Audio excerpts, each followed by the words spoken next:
बिस्मिल्लाहिर्रहमानिर्रहीम, अस्सलाम वालेकुम, सुबह बखैर, गुड मॉर्निंग। असीं हमारी खिदमत में हाज़िर थी चुका आहियूं। तव्हांजो पंहिंजो प्रोग्राम आहे इस्लाम सिंध ऐं असीं तव्हांजा पंहिंजा मेज़बान आहियूं। मूंखे चवंदा आहिनि इरशाद जागीरानी ऐं मूंसां गॾु हूंदी आहे बिल्कुलु तव्हांजी होस्ट सदक भुट्टो। सभ खां पहिरियों तव्हां सभिनी खे दिलि जी खैराइनि सां भलीकार थी कया।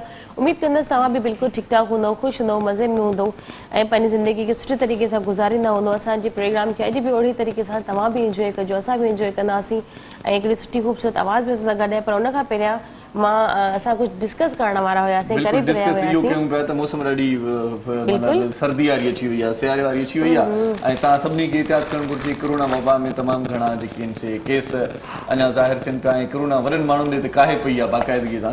सो सिंध असेंबली में बि तमामु घणा जेके आहिनि से सिंध असेंबली में केसिस ज़ाहिर थिया आहिनि, तालीमी इदारनि में बि ज़ाहिर थियनि पिया। तालीमी इदारा बंदि थींदा इन हवाले सां बि कुझु ॻाल्हियूं थियनि पियूं, पर ईंदड़ हफ़्ते बाज़ाब्ता ऐलान कयो वेंदो। कल्ह जेका वफ़ाक़ी काबीना जो जेको इजलास थियो आहे उन में बि इन ॻाल्हि ते डिस्कस कयो वियो आहे ऐं इहो सोचियो वियो आहे, इन ॻाल्हि ते गौर वीचार कयो वियो आहे त आम जेकी पब्लिक पॉइंट्स आहिनि या जेकी रेस्टोरेंट्स आहिनि उहे राति जो शादी हाल बंदि कया वेंदा, पर स्कूल पोइ बि खोलिया वेंदा। इहा ॻाल्हि हुकूमती सतह ते अञा ताईं ॿुधण में अचे थी, पर के माण्हू चवनि था त हुकूमत थी सघे थो त ईंदड़ हफ़्ते स्कूलनि खे बि ताला हणे या बंदि करे। फ़िलहालु इहे ॻाल्हियूं गर्दिश में आहिनि। इन खां सवाइ अपोज़िशन जेका आहे सा ख़ासि तौर ते GDA जो जेकॾहिं पाण ज़िक्र कयूं था त उहे बि पंहिंजी जेका आहे सा हुकूमत मुख़ालिफ़ जेका तहरीक आहे उन्हनि खे तेज़ करण जो ऐलान करे छॾियो आहे। ॿिए पासे हुकूमत जलसनि ते, जुलूसनि ते, एतिजाजनि ते, मुज़ाहिरनि ते पाबंदी मड़े छॾी आहे। हाणे ॾिसूं त छा थो थिए। हुकूमत जो बि चवणु आहे त कोरोना फैलिजण जो ख़तरो आहे, पखेड़जण जो ख़तरो आहे, इन करे जलसनि जुलूसनि ते पाबंदी हूंदी। बहरहाल ॾिसूं त मुल्क जो सीनरियो छा थो थिए, इहो अॻिते हली करे तव्हां असांजे साम्हूं अची वेंदो। कल्ह तव्हां ॾिठो पए त जेको कश्मीर जो ASI आहे बुरड़ो साहिबु, उनखे तमामु घणी वॾे एज़ाज़ सां नवाज़ियो वियो ऐं सिविलियन ख़ासि तौर ते जेकी माण्हू हुया उन्हनि त उनखे तमामु घणो प्राउड फील कयो ऐं उन्हनि तमामु घणी उनखे पज़ीराई ॾिनी, हिमत अफ़ज़ाई ॾिनी। ख़ुशि थिया सभई माण्हू सोशल मीडिया ते, हर पासे हर ॾिसां। पर पुलिस जे बाला ऑफिसरनि बि कल्ह मूंखे हिकिड़ी ॿी ॻाल्हि ॾिसण जे लाइ मिली सदफ़, उहा ॻाल्हि इहा ॾिसण जे लाइ मिली त पुलिस जा जेकी वॾा वॾा ऑफिसर आहिनि उन्हनि सां नंढा जेके कांस्टेबल आहिनि, ASI आहिनि, उहे फ़ोटू करण जे लाइ उतावला हूंदा आहिनि। उन्हनि जी दिलि चवंदी आहे त उन्हनि वॾनि ऑफिसरनि सां असीं फ़ोटू कढायूं। पर कल्ह जो सीन थोरो चेंज हुयो, मुख़्तलिफ़ हुयो ऐं IG खां वठी करे SSP जे लेवल ताईं ऐं वफ़ाक़ी जेकी खाते में जेकी वज़ीर आहिनि, मशीर आहिनि, उन्हनि ताईं सभई माण्हू जेके आहिनि से उहे ASI बुरड़े साहिब जे माना मान में हिकिड़ो आजीअणो त ॾिनो वियो, पर उन सां गॾु फ़ोटू करण में फ़ख़ुरु महसूसु करे रहियो आहे, प्राउड फील करे रहियो आहे, छो त हुन कमु ई अहिड़ो कयो ऐं पुलिस पंहिंजो फ़र्ज़ु निभायो ऐं पुलिस जा इलाही सुठा माण्हू, इलाही बहितरीनु एहलकार, इलाही बहितरीनु ऑफिसर ईअं ई जेकॾहिं पुलिस जो मोराल बुलंद कंदा रहंदा त पुलिस खे आला मक़ाम मिलंदो ऐं पुलिस खे इज़त जी निगाह सां ॾिठो वेंदो। इहा हिकिड़ी सुठी ॻाल्हि आहे। बुरड़े साहिब ऐं हुनजी फैमिली ॾाढो सुठो कयो। पर पाण जीअं अॻे चवंदा हुआसीं न, हिकिड़ो पहाको जीअं बुरड़े कई ॿारड़नि सां, सो हाणे इहो पहाको बि चेंज थियणु घुरिजे, इहा चवणी चेंज थियणु घुरिजे, जीअं बुरड़े कई ॿारड़ी लाइ। सो हाणे ॿारड़ी लाइ बुरड़े ॾाढी सुठी ॻाल्हि कई ऐं उनखां पोइ उनखे एज़ाज़ सां नवाज़ियो। इहा ॾाढी सुठी ॻाल्हि आहे। इहा बि अपडेट तव्हां ताईं कल्ह पहुती। अॼु लाहौर, कलंदर ऐं कराची किंग्स में फाइनल मैच बि आहे। सुपर लीग जी जेका पाण कल्ह ॻाल्हि कईसीं पई त अॼु उन्हनि जी मैच बि आहे। ॾिसूं त केरु सोभारो थिए थो, केरु चैंपियन थिए थो, केरु फातेह थिए थो। इन बारे में बि ख़बरूं पइजी वेंदियूं तव्हां असांखे सोशल मीडिया ते ऐं इन ॾिस में बि तव्हां असां समूरा अपडेट आहियूं। क्रिकेट जे शौक़ीननि लाइ इहा ख़बरी आहे, ख़ुशख़बरी आहे त उहे अॼु माना फाइनल मैच ॾिसंदा ऐं इनशाअल्लाह जेको जंहिंखे सपोर्ट करे थो जंहिं टीम खे, त उहा टीम असां सभिनी जे लाइ दुआ कयूं था त उहे सोभारा थियनि। अॼु शागिर्दनि जो आलमी ॾींहुं बि आहे ऐं तव्हां असां बि शागिर्द आहियूं। अञा ताईं पहिरीं विखाए पंहिंजी बि भली केतिरा बि पढ़ी लिखी वठूं, केतिरो बि इल्मु हासिलु करे वठूं, पर हीउ जेको इल्मु आहे इहो समुंड वांगुरु आहे ऐं इहो खुटणो कोन्हे को। जेतिरो असां इल्मु वठंदासीं, पढ़ाईंदासीं, पर तव्हां असां सभिनी ते फ़र्ज़ु आहे त जेको अख़र तव्हांखे आहे, असांखे जेको अख़र अचे थो उहो असां ॿियनि ताईं बि पहुचायूं। ऐं ज़रूरी न आहे त पंहिंजी अना में हुजूं त असां अकुल कुल आहियूं, असांखे समूरियूं शयूं अचनि थियूं। जेकॾहिं का अहिड़ी ॻाल्हि जेका ॿिए वटां ॿुधूं था ऐं का अहिड़ी ॻाल्हि जेका पाण खां हेठां माण्हू, हेठी सतह जे माण्हूअ खां ॿुधूं था, थी सघे त उहा कम जी ॻाल्हि हुजे।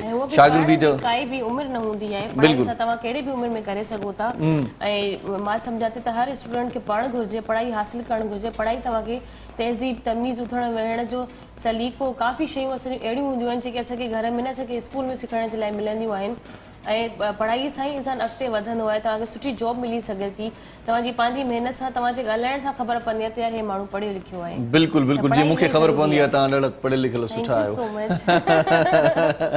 ऐं शागिर्दनि जो आलमी ॾींहुं आहे, सभई शागिर्द महिनत कयो, पंहिंजे मुल्क जो नालो रोशन कयो ऐं तव्हां ई मुस्तक़बिल जा महिमान आहियो। वागूं तव्हांजे हथनि में अचण वारियूं आहिनि, मुल्क क़ौम जूं ऐं तरक़ीअ तरफ़ गामज़न करण वारा तव्हां ई आहियो। अॼु असांजी पाकिस्तान जी हाणे त उहो बांग्लादेश में रहे पई, पर पाकिस्तानी फिल्म इंडस्ट्री में तमामु घणो उन कमु कयो ऐं पाकिस्तानी फिल्म इंडस्ट्री खे नायाब गीत, सुपर हिट गीत, सुपर डुपर हिट गीत जेकी ख़ासि तौर ते उर्दू फिल्मुनि में बि उनखे असां ॿुधोसीं, पर बंगाली प्लेबैक सिंगर बि आहे ऐं ख़ासि तौर ते सिंधी उनजा तालिबुल मौला जा कलाम पाण ॾाढा ॿुधासीं ऐं रूना लैला जी छा ॻाल्हि कजे।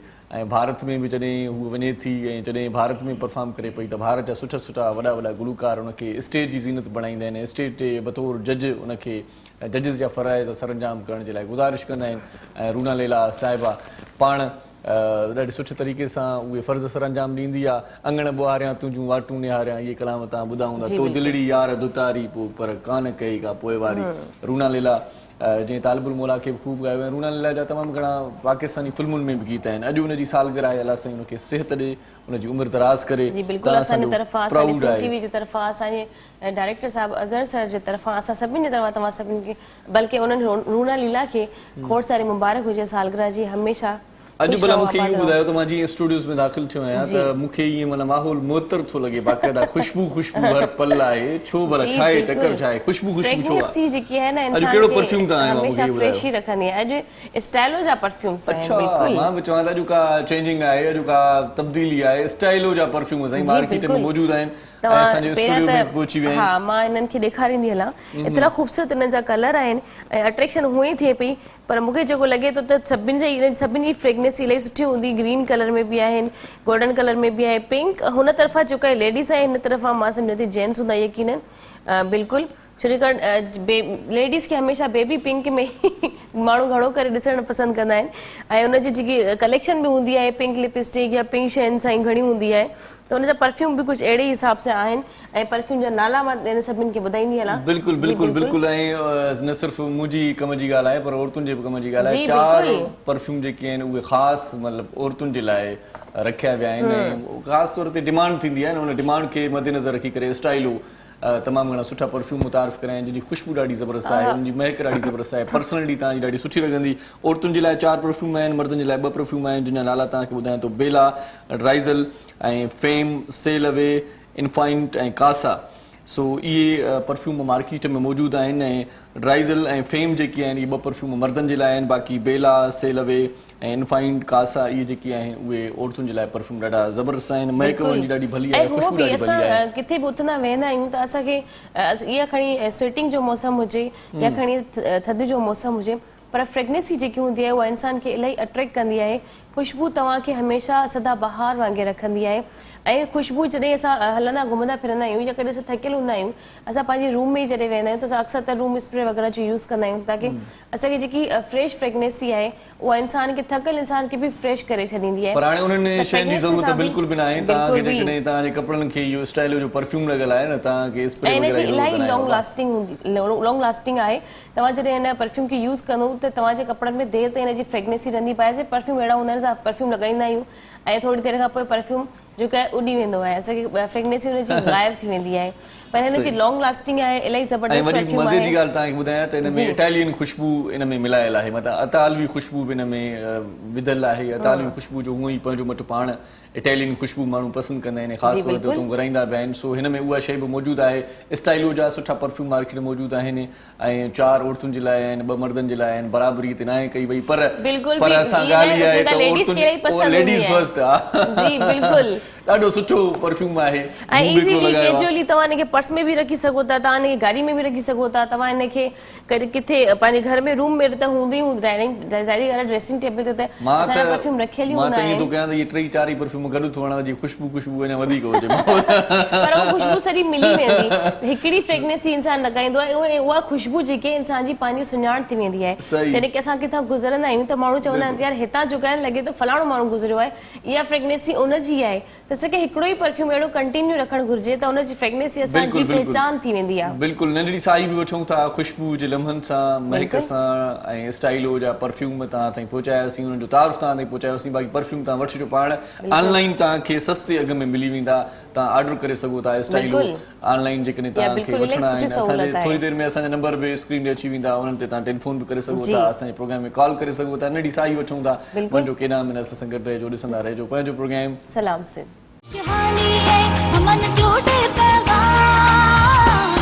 मुझे सिंध के सलाम सलाम शहानी है हमन जोड़े पैगाम मुझे सिंध के सलाम सलाम जी सलाम सिंध में हिकु भेरो वरी तव्हांखे भलीकार चऊं था ख़ुशामदीद वरी महिरबानी तव्हांजी तव्हां असां सां जुड़ियल आहियो ऐं सवेर असां जेका तक़रीर कईसीं उहा तव्हां बाक़ाइदगी सां ॿुधी हुन ॻाल्हियुनि ते अमल करण जी ज़रूरत आहे ऐं एहतियात ताईं लाज़मी आहे ऐं ॿाहिरि हरूभरू न निकिरो हरूभरू जेकॾहिं तव्हां ॿाहिरि न निकिरंदो त उन सां हिकिड़ो त फ़ाइदो तव्हांखे इहो पवंदो त तव्हांखे उस बि न लॻंदी ऐं तव्हां घर वेठे ख़ूबसूरत भी थी वेंदो तव्हांजी ख़ूबसूरती भी माशाल्लाह नज़र अचे पई प्रोग्राम खां पोइ तव्हां वञी करे घर वेही रहंदा आहियो हूअ तव्हांजी ख़ूबसूरती जो राज़ छा आहे मतिलबु अॼुकल्ह ॾाढा ख़ूबसूरत थी विया आहियो जी बिल्कुलु मां पंहिंजे व्यूअर्स खे गुड न्यूज़ ॾियणु चाहियां थी फेयर एंड लवली जेकी असां तव्हां अक्सर तव्हां नालो ॿुधंदा हूंदव असां फेयर एंड लवली जी क्रीम लॻाईंदा आहियूं पर हाणे फेयर एंड लवली जो नालो चेंज थी वियो आहे हाणे हुनजो नालो आहे ग्लो एंड लवली ऐं मां ग्लो एंड लवली यूज़ कंदी आहियां बिल्कुलु नालो हाणे हुन चेंज करे छॾियो आहे ऐं इलाही ख़ूबसूरत इहे बि ग्लो एंड लवली इलाही प्यारो ख़ूबसूरत नालो आहे ऐं तव्हां इनखे परचेस करे सघो था इनखे इज़ीली पंहिंजे बैग में बि यूज़ करे सघो था इनखे तव्हांजे चेहरे ते ग्लो ईंदी तव्हांजे चेहरे ते शाइन ईंदी इनखे बिल्कुलु यूज़ करणु घुरिजे ऐं मां हिकिड़ी ॿी बि ॻाल्हि चवंदी हलां त इंसान जी जेकी पर्सनालिटी हूंदी आहे ऐं असांजी जेको तौर तवर तौर तरीक़ा जेके हूंदा आहिनि उहे जेके इंसान जे चेहरे या हुनजे रंग सां कोन हूंदा आहिनि इंसान खे पाण खे पाण मञाइणा पवंदा आहिनि माना हर रंग खूबसूरत आहे हर स्टाइल खूबसूरत आहे हर चेहरो खूबसूरत आहे ऐं इहो ई चवणु आहे ग्लो एंड लवली वारनि जो ग्लो एंड लवली वारा जेके ब्रांड्स आहिनि उहे तक़रीबन अवेयरनेस बि ॾींदा आहिनि माण्हुनि खे माण्हुनि ताईं इहो पैगाम बि पहुचाईंदा आहिनि त हर रंग ॾाढो खूबसूरत हूंदो आहे पर जेकॾहिं तव्हां ग्लो एंड लवली लॻाईंदव त अञा वधीक हुन ख़ूबसूरत में निखार अची वेंदो अञा वधीक तव्हां सुहिणा लॻंदव ग्लो एंड लवली हाणे मार्केट में पाण वञूं था अक्सर ईअं थींदो आहे त पाण फेयर एंड लवली ॻोल्हींदा वधंदा आहियूं फेयर एंड लवली किथे आहे फेयर एंड लवली उहा ई अथव हाणे जेका ग्लो एंड लवली थी आहे 45 साल पुराणो ब्रांड आहे इहो 45 इयर्स ओल्ड आहे ऐं ॾिसो अञा ताईं माशाल्लाह हुनजो नालो एतिरो आहे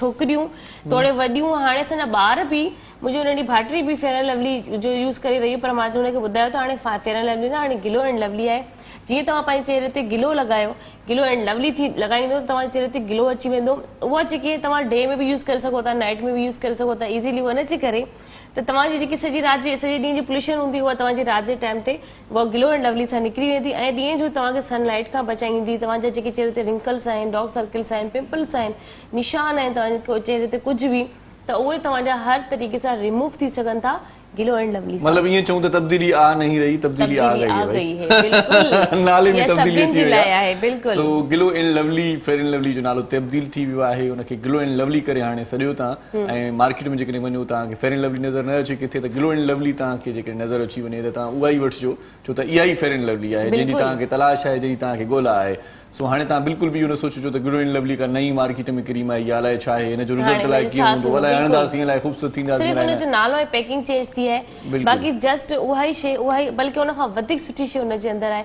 तव्हां इज़ीली यूज़ करे सघो था बिल्कुलु तव्हां ताईं इहो पैगाम पहुचायोसीं ग्लो एंड लवली जो ऐं हाणे असां मोज़िज़ महिमाननि सां तव्हांजी मुलाक़ात कराईंदासीं सभ खां पहिरियां जेका महिमान शख़्सियत आहे अॼु असांजे प्रोग्राम में हूअं ई 4 चंड लॻियल आहिनि सो अॼु सभ खां पहिरियां पाण ब्यूटी ते ॻाल्हाईंदासीं जीअं हाणे ग्लो एंड लवली ते पाण ॻाल्हाए चुकासीं त ब्यूटी खे कीअं वधीक मतिलबु पाण कीअं ब्यूटीफुल नज़र अचूं सो ब्यूटिशियन बि आहिनि पाण हर्बलिस्ट बि आहिनि ऐं अदाकारा बि आहिनि सुठी अदाकारी सुठा स्टाइल अंदाज़ खणी करे असां ताईं पहुती आहे लाइबा ख़ान उनखे भलीकार चऊं था अस्सलाम वालेकुम वालेकुम अस्सलाम कैसी हैं जी ठीक है अल्हम्दुलिल्लाह बिल्कुल ठीक ठाक थैंक यू सो मच आप हमारे प्रोग्राम में तशरीफ लाई ऐं गॾो गॾु राग रंग हूंदो आहे जी बिल्कुल ऐं राग रंग खां सवाइ त असांजो प्रोग्राम ॿुसो हूंदो आहे बेचसो हूंदो आहे सो चस भरण जे लाइ हिन प्रोग्राम खे सुहिणा रंग ॾियण जे लाइ अॼु असां वटि सुहिणो फ़नकार आहे पाण गज़ल बि ॾाढो सुठो ॻाए थो क्लासिकल अंदाज़ बि हुनजो आहे ऐं उर्दू ख़ासि तौर ते हुनजा गीत गज़ल तव्हां ऐं असां अॼु ॿुधंदासीं गुलाम मोहम्मद राना साहिब खे असीं भलीकार चऊं था अस्सलाम वालेकुम कैसे हैं जी ठीक हैं आप थैंक यू जी आप हमारे प्रोग्राम में तशरीफ लाए गॾो गॾु उस्ताद मोहरम नाज़ साहिब असांजे प्रोग्राम जो घरबाती असांजो पुराणो साथी असां सां गॾु आहे साम्हूं अची विया पहिरियां पर्दे जे पोयां हुया बिल्कुलु बिल्कुलु अॼु माना बाक़ाइदा जी जेका भटकियल रूह आहे न उहा वरी वजूद में अची वई आहे सो भलीकार चऊं था उस्ताद मोहरम नाज़ खे ऐं उस्ताद मोहरम नाज़ सां पुराणो हिकिड़ो जोड़ असांजे प्रोग्राम में पहिरियां असांजे प्रोग्राम जो हिसो रहियो ऐं वरी मसरूफ़ियत जो जान आहे हर को पंहिंजे कमकार सां लॻी वञे थो सो भलीकार चऊं था वरी असां पंहिंजे माना ते साथी उस्ताद आसिफ अली खान के भी जेको ढोलक ते जो उस्ताद है सातरी उम्र में जो आसिफ भाई अस्सलाम वालेकुम, बहुत शुक्रिया आप हमारे प्रोग्राम में तशरीफ लाए। सो सब खां पहिरियां ॻाल्हि ॿोलियो आगाज़ लाइबा खान खां कयूं। सर्दियाँ आ गई हैं तो सर्दियों में किस तरह से अपने चेहरे को खूबसूरत बनाया जाए, किस तरह से अपनी केयर की जाए, क्या किया जाए कि बंदा मतलब फिटफाट मतलब अच्छा नजर आए? इसमें दो चीजें जो हैं वो बहुत ज्यादा इम्पोर्टेंट है। एक हमारी बालों की केयर और एक हमारी स्किन की केयर। और अब जैसे जैसे वेदर चेंज होता है हमारी प्रोडक्ट्स भी चेंज होती रहती हैं। सही। जिसमें हमारे पास एक तो फेस मास्क है जो कि बहुत ही ऑथेंटिक है। हमारी पूरी टीम इस पे रिसर्च करती है, इस पे काम करती है, उसके बाद इसको मार्केट किया जाता है। अच्छा। और आप लोग भी मैं आप लोगों को दूंगी सैम्पल्स और चीज़ें आपको दूंगी, आप यूज़ कीजिएगा तो बहुत अच्छा रिजल्ट है। और दूसरी बात यह है कि विदाउट एनी केमिकल्स है। अच्छा। हम इसमें जस्ट बहुत डर होता है अक्सर कि भाई कोई क्रीम डर होता है ना कि कोई केमिकल ऐसा ना हो कि हमारे साइड इफेक्ट कर जाए। एक बात और पूछना चाह रही थी, आपके जो प्रोडक्ट हैं अगर हम जैसे अक्सर लड़कियों का वो तो हमारी नेचुरली चीजें आपको भी पता है, वैक्स करवा लेते हैं, थ्रेड करवा लेते हैं, उसके ऊपर अगर मार्क हमारे चेहरे पे काफी थोड़ी कभी कभी जलन भी हो रही होती है, इचिंग हो रही होती है। हाँ, तो हम उसके ऊपर अप्लाई कर सकते हैं। उसके ऊपर भी आप देखिए होना चाहिए उसमें इतना मतलब ये इतना नेचुरल हम लोग बनाते हैं कि आप आईज की इर्द गिर्द भी उसको लगा सकते हैं, अप्लाई कर सकते हैं। केमिकल ऐसे होते हैं आई के ऊपर हाँ, वो बोलते हैं बैग से दूर रखें। जी। आई बैग्स को मतलब आई बैग से आप अपना प्रोडक्ट जो है वो दूर रखें। लेकिन हमारा ऐसा कुछ भी नहीं, वो आपकी आईज के अंदर भी चला जाएगा तो वो इफेक्ट नहीं करेगा आपको। लेकिन चेहरे पे फिर कैसे असर करेगा जब आंखों पे मतलब आंखों के अंदर आपको साइड इफेक्ट नहीं देगा, वो साइड इफेक्ट नहीं देगा, जस्ट आपको ग्लो देगा, आपको जो डार्क स्पॉट्स हैं वो खत्म करेगा, आपके रिंकल्स खत्म करेगा, आपके ओपन पोर्स बंद करेगा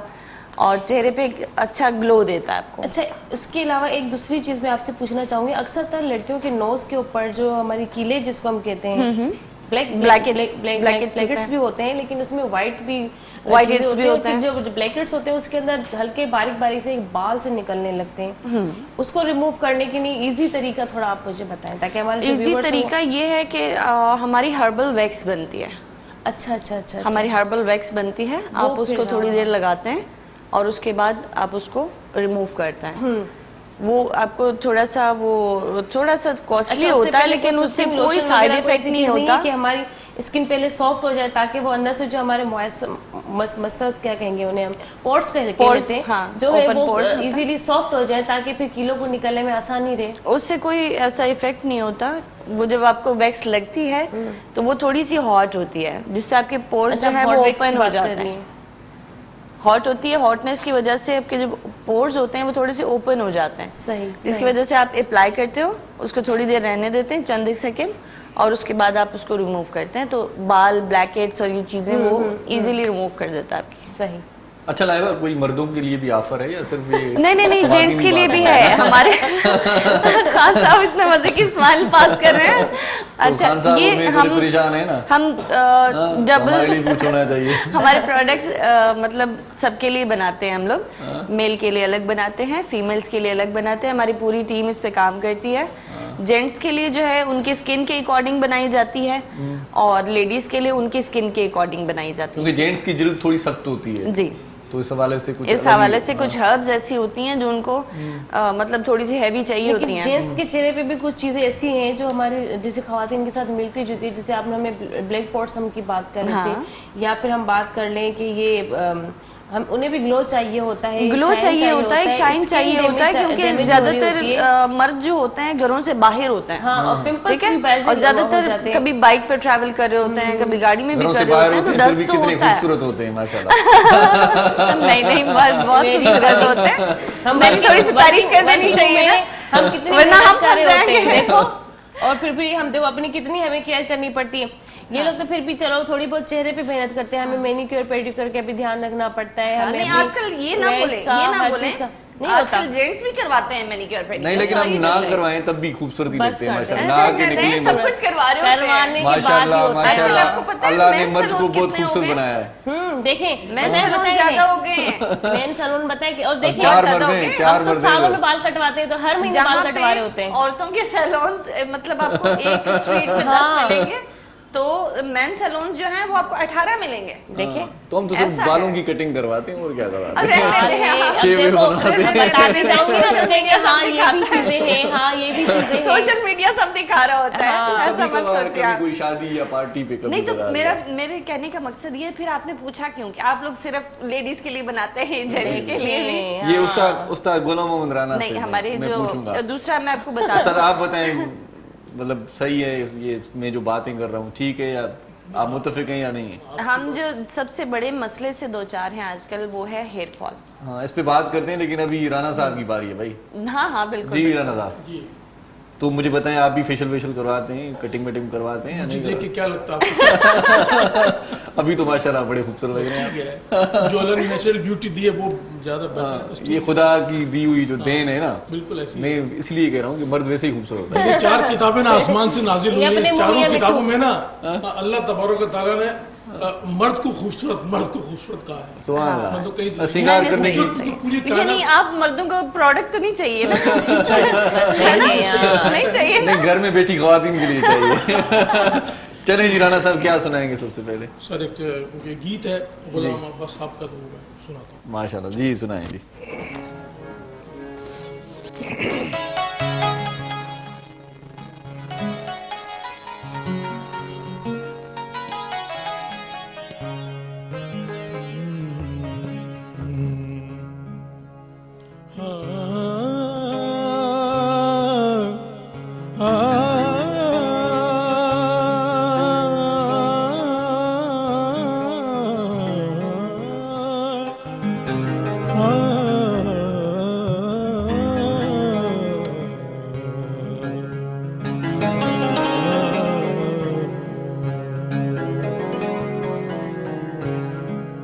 ऐसे वो शर्माए जैसे मेघा छाए, ऐसे वो शर्माए जैसे मेघा छाए, कारे कारे नैना झुकी जाए, जब तक पलकें उठे ना सुबह कैसे आए, चंदा चुभ चुभ जाए, ऐसे वो शर्माए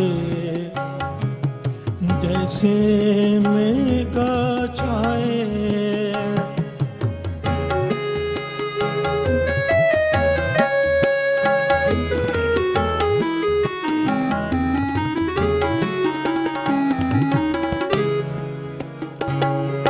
सुंदर नैना काले काले,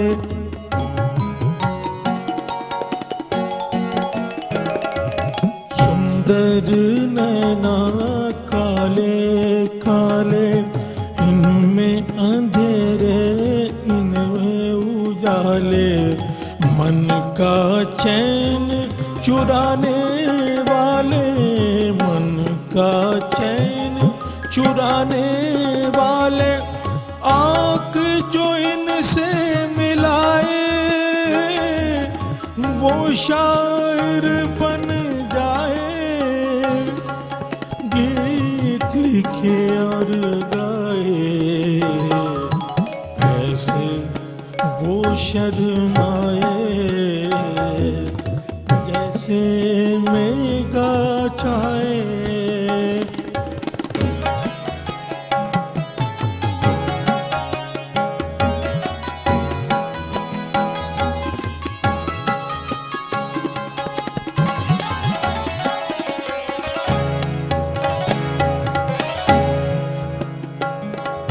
सागर से गहरे रातों से काले,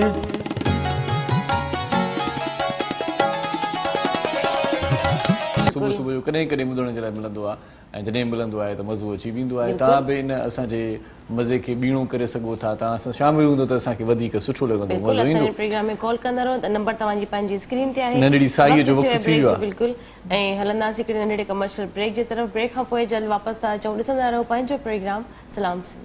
सुहानी है अमन जोड़े पैगाम मुझे सिंध के सलाम सलाम सिंध। सुहानी है अमन जोड़े पैगाम मुझे सिंध के सलाम सलाम सिंध।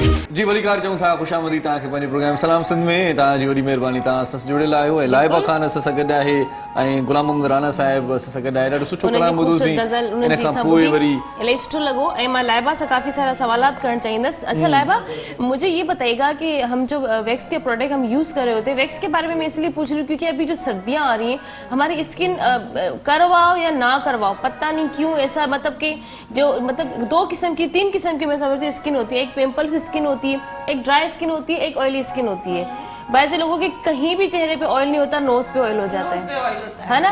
जहाँ पे इस जगह पे ये थोड़ी जो जगह है हमारी, यहाँ इनके ऑयल रहेगा, ये इस जगह पे ऑयल रहता है। हाँ, फिर उसके अंदर उसमें दाने भी हो जाएंगे और फिर वहाँ से कीले मुँह से निकालना इतने मुश्किल हो जाते हैं और तकलीफ भी इतनी होती है। सर्दियों में भी ऑयल रहता है वहाँ पर? हाँ, मैं वही बात कर रही हूँ, सर्दियों में भी उस जगह पे ऑयल रहेगा, निकल रहा होता है। हाँ अच्छा, ये अलग से एक है प्रॉब्लम। जी बिल्कुल। तो बिकॉज उसमें होता ये है कि आप मर्दों के लिए जब औरतें खाने वाने बना रही होती है ना, तो चूल्हे के आगे वो ऑयल जब उड़ रहा होता है तो वो स्किन पे इफेक्ट भी तो करता है ना। अच्छा अच्छा अच्छा, तो वो चीज भी होती है। वो लेडीज के साथ कोई अलग से कोई ऐसा कुछ लेकिन नहीं है। देखिए ये तो ट्रू है कि लेडीज ने खाना तो पकाना ही खाना है। पकाना कोई होता ऐसा है। मसाला अपनी बता care दें क्या जैसे करनी वो है? ऑयल ना उड़े, ऐसा ही हाँ, कुछ बता लेकिन दें। वो ऑब्वियसली वो फिर आपको वो पूरा अपने लिए एक बॉक्स बनवाना पता नहीं होगा। चलेगा ना। हाँ पति ये ऐसी मजाक कर रही है, मेरा पूरा सवाल खराब कर दिया।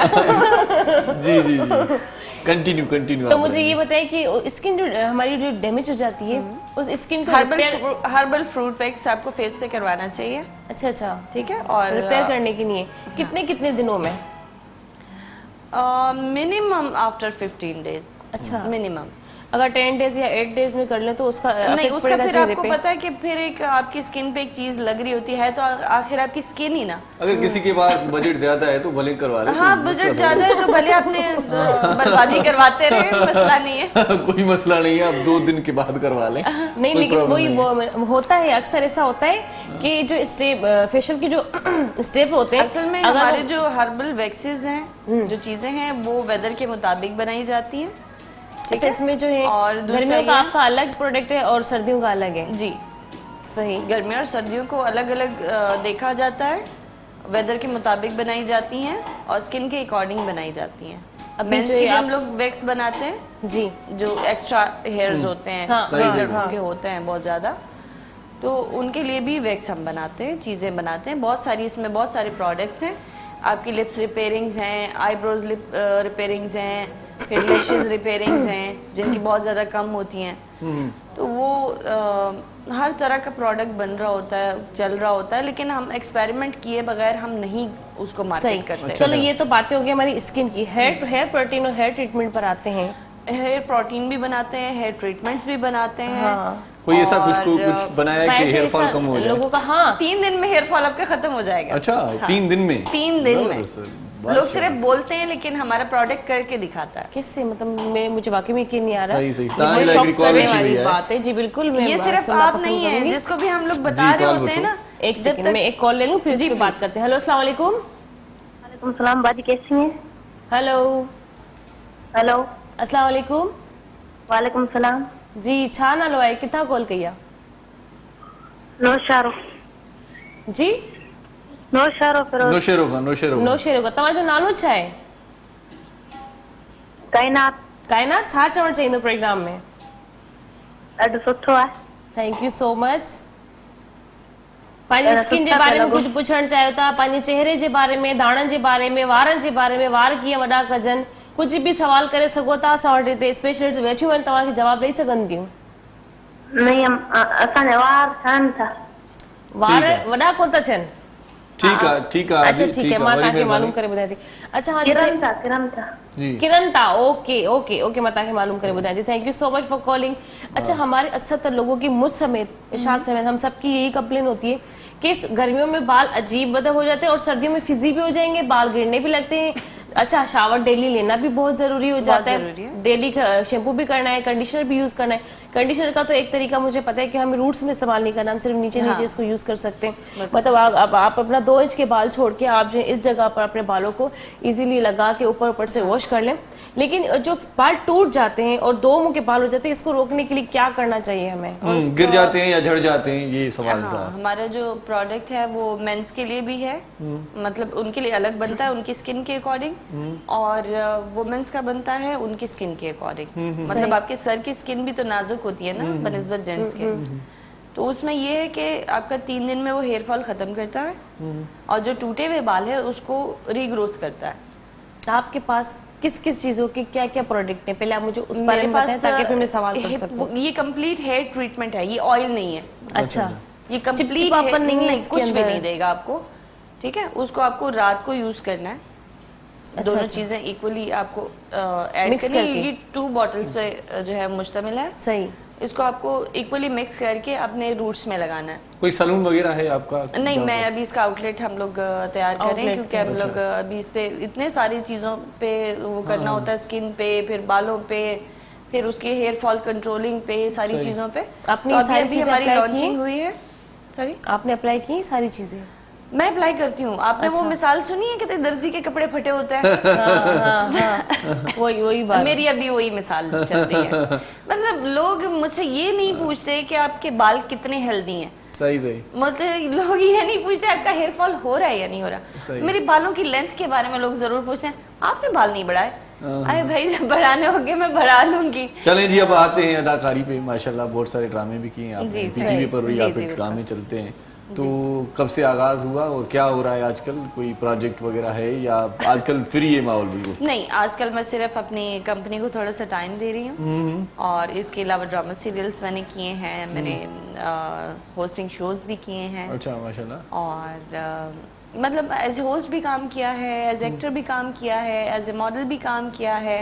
लास्ट जंग संडे मैगजीन में भी मेरा शूट्स वगैरह चलते रहते हैं, आते रहते हैं, अच्छा होते अच्छा, रहते सही हैं। सही। होस्टिंग स्टूडियो के प्रोग्राम की या आउटडोर होस्टिंग की, स्टेज आउटडोर वगैरह की? होस्टिंग भी की है, रोड शोज भी किए हैं, फिर मुख्तलिफ चैनल्स पे भी किया है, अच्छा इवेंट्स भी किए हैं। अच्छा माशाल्लाह। ड्रामे कोई सुपर डुपर हिट आपका ड्रामा? सुपर डुपर हिट जो था मेरा एक लव लाइफ लाहौर था, अच्छा, और एक जिंदगी था।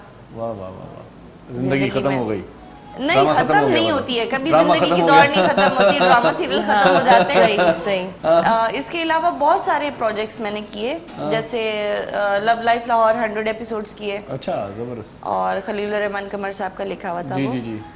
तो उनका तो आपको पता है कि स्क्रिप्ट ही मतलब थोड़ा जैसे सा आप स्क्रिप्ट पढ़ना शुरू ऐसा करते हैं साथी तो आपको होता है, मजा आता है। रोमांटिक होता है, बिल्कुल ही। और उसके अलावा जाना है कहाँ, रात अभी बाकी है, बांदी, फिर मतलब बहुत सारे बहुत अच्छी बात है projects आपको ड्रामों के नाम याद है, वरना नाम भूल जाते हैं भूल बहुत जाते सारे हैं। मैंने actors। वाकई में मैंने इतना काम किया है मुझे 5 या 4 से ज्यादा नाम याद नहीं होंगे वैसे अपने आपको अपना ड्रामों नाम तो याद है ना? के। हाँ, अपना नाम याद है। वो नहीं भूलती मैं। That's good, ये अच्छा है कि अपना नाम कभी कभार इंसान को भूल याद जाते हैं, रहना बंदा चाहिए। नाम क्या बाकी है। हाँ, अक्सर जब शुरू में मुझे याद है मेरा फर्स्ट डे था होस्टिंग का, तो जब मैं बात कर रही थी तो मैं अपना ही नाम भूल गई थी। मैं डायरेक्टर से पूछ रही थी मेरा नाम क्या है, मुझे क्या कहना है। तो ये होता है।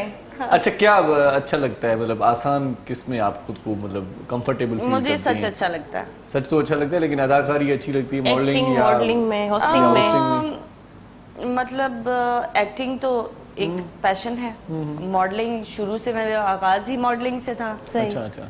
वो तो एक अलग ही फिर एक उस ट्रैक फीचर है। को आपने कंटिन्यू क्यों नहीं रखा? मैंने कंटिन्यू इसलिए नहीं रखा कि मतलब अभी भी शूट्स वगैरह तो चल रहे हैं, और अच्छी ऑफर आएगी तो जरूर करूंगी, मेरे लिए कोई वो नहीं है।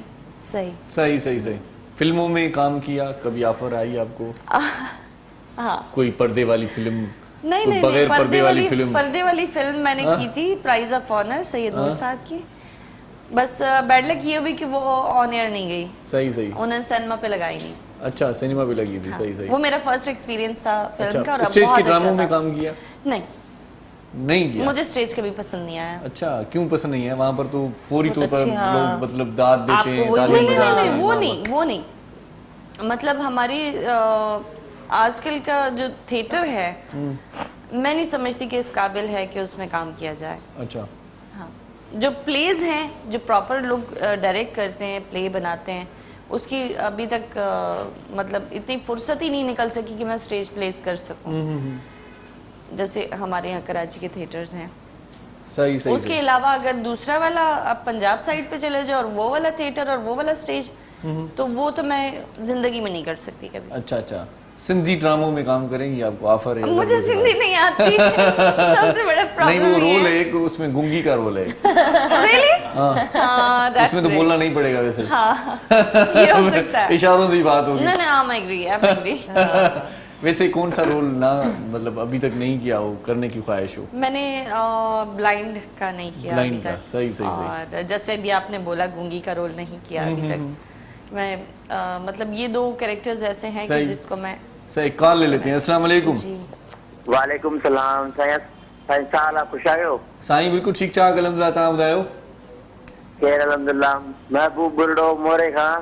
साईं साईं महबूब साईं ख़ुशि आहियो? तबियत ठीकु आहे? वाह, अल्हम्दुलिल्लाह, दुआ साईं। असांजे बुरडे खे बुरडा बिरादरी लख लख वाधायूं था ॾियूं, हिन फ़ख़्र जे क़बूल कयो आहे। सही सही साईं। बुरड़ा साईं अॼुकल्ह बाक़ाइदा फार्म में आहिनि, बुरड़नि जी लय थी वई आहे। बसि साईं, चवंदा त बुरडनि जो हींअर लाटरी लॻी। वाह साईं वाह, वाह साईं वाह, वाह ॾाढो ज़बरदस्त साईं। असांखे पाण खे ख़ुशी थी आहे, ऐं इहो एहसासु, इहो जज़्बो, इहो सभिनी में हुजणु घुरिजे। ॿियो छा चवणु चाहींदो? प्रोग्राम ॾिसो पिया? प्रोग्राम साईं डेली ॾिसूं पिया, कराची लाइ ॾिसंदा आहियूं डेली शइ सां। अच्छा अच्छा अच्छा, सही सही। वॾी महिरबानी साईं, वॾी महिरबानी। Thank you, ॾिसो था thanks त for बुरड़े साहिब calling. खे सितारा इम्तियाज़ ऐं ख़ूबसूरत एवार्डनि सां नवाज़ो वञे थो उन्हनि खे, जी, बिल्कुल। ऐं वफ़ाक़ी सरकार खे बि ख़त लिखियो वियो आहे, उनजी धीअ जे लाइ बि एवार्ड ॾियण जी सिफारिश जी, की गई जी, है। बिल्कुल। अच्छा राना साहब, माशाल्लाह बहुत ही अच्छा गा रहे हैं, तो पहले क्यों नहीं है हमारे प्रोग्राम में? आप कहाँ थे मसरूफ? पहले बुलाया नहीं होगा आप लोग। कितने साल हो गए आपको सिंगिंग करते हुए? सर मुझे 30 से 35 साल तक। 30-35 साल से। मतलब हमारी आप उम्र कैसे- मतलब उससे ज्यादा बस तजुर्बा करते हैं, है। आप थे उस वक्त। नहीं था मैं, कब था? अच्छा, मुझे आपको कोई उस्ताद वगैरह? बिल्कुल उस्ताद क्या उस्ताद के बगैर तो कोई काम यहाँ से नहीं होता। हैदराबाद से मैंने सीखा। अच्छा। एक सलीम खान साहब हुआ करते थे, अच्छा, तो अच्छा। उनसे मैंने मेरे 4-5 रोज ही उनसे नसीब हुए। अच्छा, उनके अच्छा। बाद उनकी डेथ हो ओए गई। होए। ओहो, अच्छा उसके बाद एक शमसू खान साहब हमारे वो सही। मैं हमारे ताया भी होते थे वो, अच्छा, अच्छा। तो उनसे मैं तो पूरा कोई एल्बम आया? 35 साल पहले नहीं तो सर, एल्बम का वो- जमाना था, कैसेट्स आती थी। असल में बात ऐसी है सर के सर जो है ना ये ताज के लिए होता है, लेकिन हर सर ताज के लिए नहीं होता। बस ये कि कोशिश पूरी की, सही सही करते रहे, हाँ। लेकिन जो शुक्र है अल्लाह ताला का, ऐसी सही, बात सही, नहीं। अपने एक हल्के में अपने काम को जिस सही। कम लेकिन से- किसी के तो सरताज आप भी होंगे, कोई मसला सर नहीं। सरताज तो है बिल्कुल। सर पे ताज नहीं है वो अलग बात है, लेकिन सरताज है फिर भी आप। सरताज है सर। बाल बच्चे पोते हैं, मेरे पोतियां हैं, मेरे देखिए, माशाल्लाह, माशाल्लाह। 5 बच्चों की मैं शादी कर चुका हूँ। माशाल्लाह, अल्लाह का शुक्र, मौज। सबके नाम याद है? सब बिल्कुल हो जाते हैं, नाम याद हो घर जाते भी हैं। जाना है हाँ, सर, हाँ। नाम बिल्कुल सबको याद है साहब। नाम हो जाते हैं सबके बिल्कुल याद। याद है सर। चलिए जी, और माशाल्लाह। मैं अल्लाह का शुक्र तमाम तरह जबरदस्त, से। अल्लाह आपको सेहत दे। एक छोटी अकेडमी रन करता हूँ मैं, अच्छा, क्या क्या करते हैं वो? अकेडमी चलाता हूँ नाजमाबाद। अच्छा अच्छा, माशाल्लाह माशाल्लाह। स्टूडेंट्स मतलब तैयार बिल्कुल कर- उसमें तैयार हो रहे होते हैं। शाम को छोटी सी महफिल होती है, तो रोजमर्रा सही, का सही, गाना हर बजाना कोई होता है। अपना गाना तो ये सुनाए। कि लगे रहते हैं, सही सही सही, शोज वगैरह प्रोग्राम्स आ जाते हैं। माशाल्लाह। तो अभी हमारे आसिफ भाई ने मुझसे कहा, तो मैंने कहा बिल्कुल चलते हैं। जबरदस्त, आसिफ भाई मेरे जबरदस्त, बहुत साथ- मजा आ रहा है। अच्छा हो गया ना, इंसान बहुत है। अच्छा हो गया, आप हाँ, आ ये गए। बड़े अच्छे हैं। तो ये कोई मेहदी हसन का कोई गाना सुना सर दें? बिल्कुल सुनाते हैं सर, बिल्कुल सुनाते ये हमारी फरमाइश है हैं। आपको। सर मैं कोशिश करूँगा। थैंक यू जी, थैंक यू जी।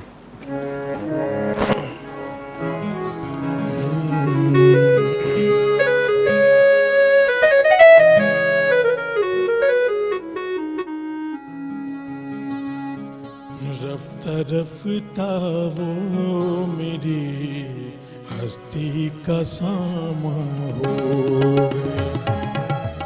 रफ्ता रफ्ता वो मेरी हस्ती का सामा हो गए। पहले जान फिर जाने जा, पहले जान फिर जाने जा, फिर जाने जाना हो गए। रफ्ता रफ्ता वो मेरी हस्ती का सामा हो गए।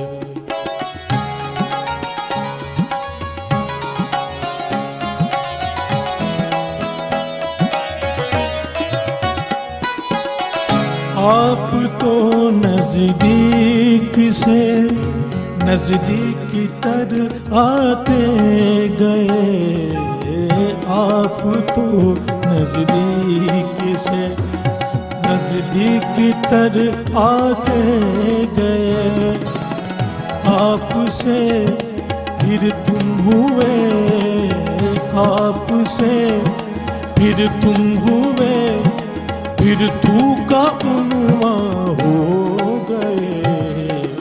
रफ्ता रफ्ता वो मेरी हस्ती का सामा हो गए।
प्यार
पहले आप फिर तुम फिर तू। वाह, तव्हांखे कॾहिं चयो आहे तू? मूंखे बि ईअं थियो हुयो कंहिं ज़माने जी, में। ॿुधायो। पहिरियों इरशाद, पोइ इर्शू, पोइ इश, आख़िर में वरी इशू थी वियो। इहो सही आहे। सो हिते आख़िर में नंढी इशू ई हुजणु घुरिजे।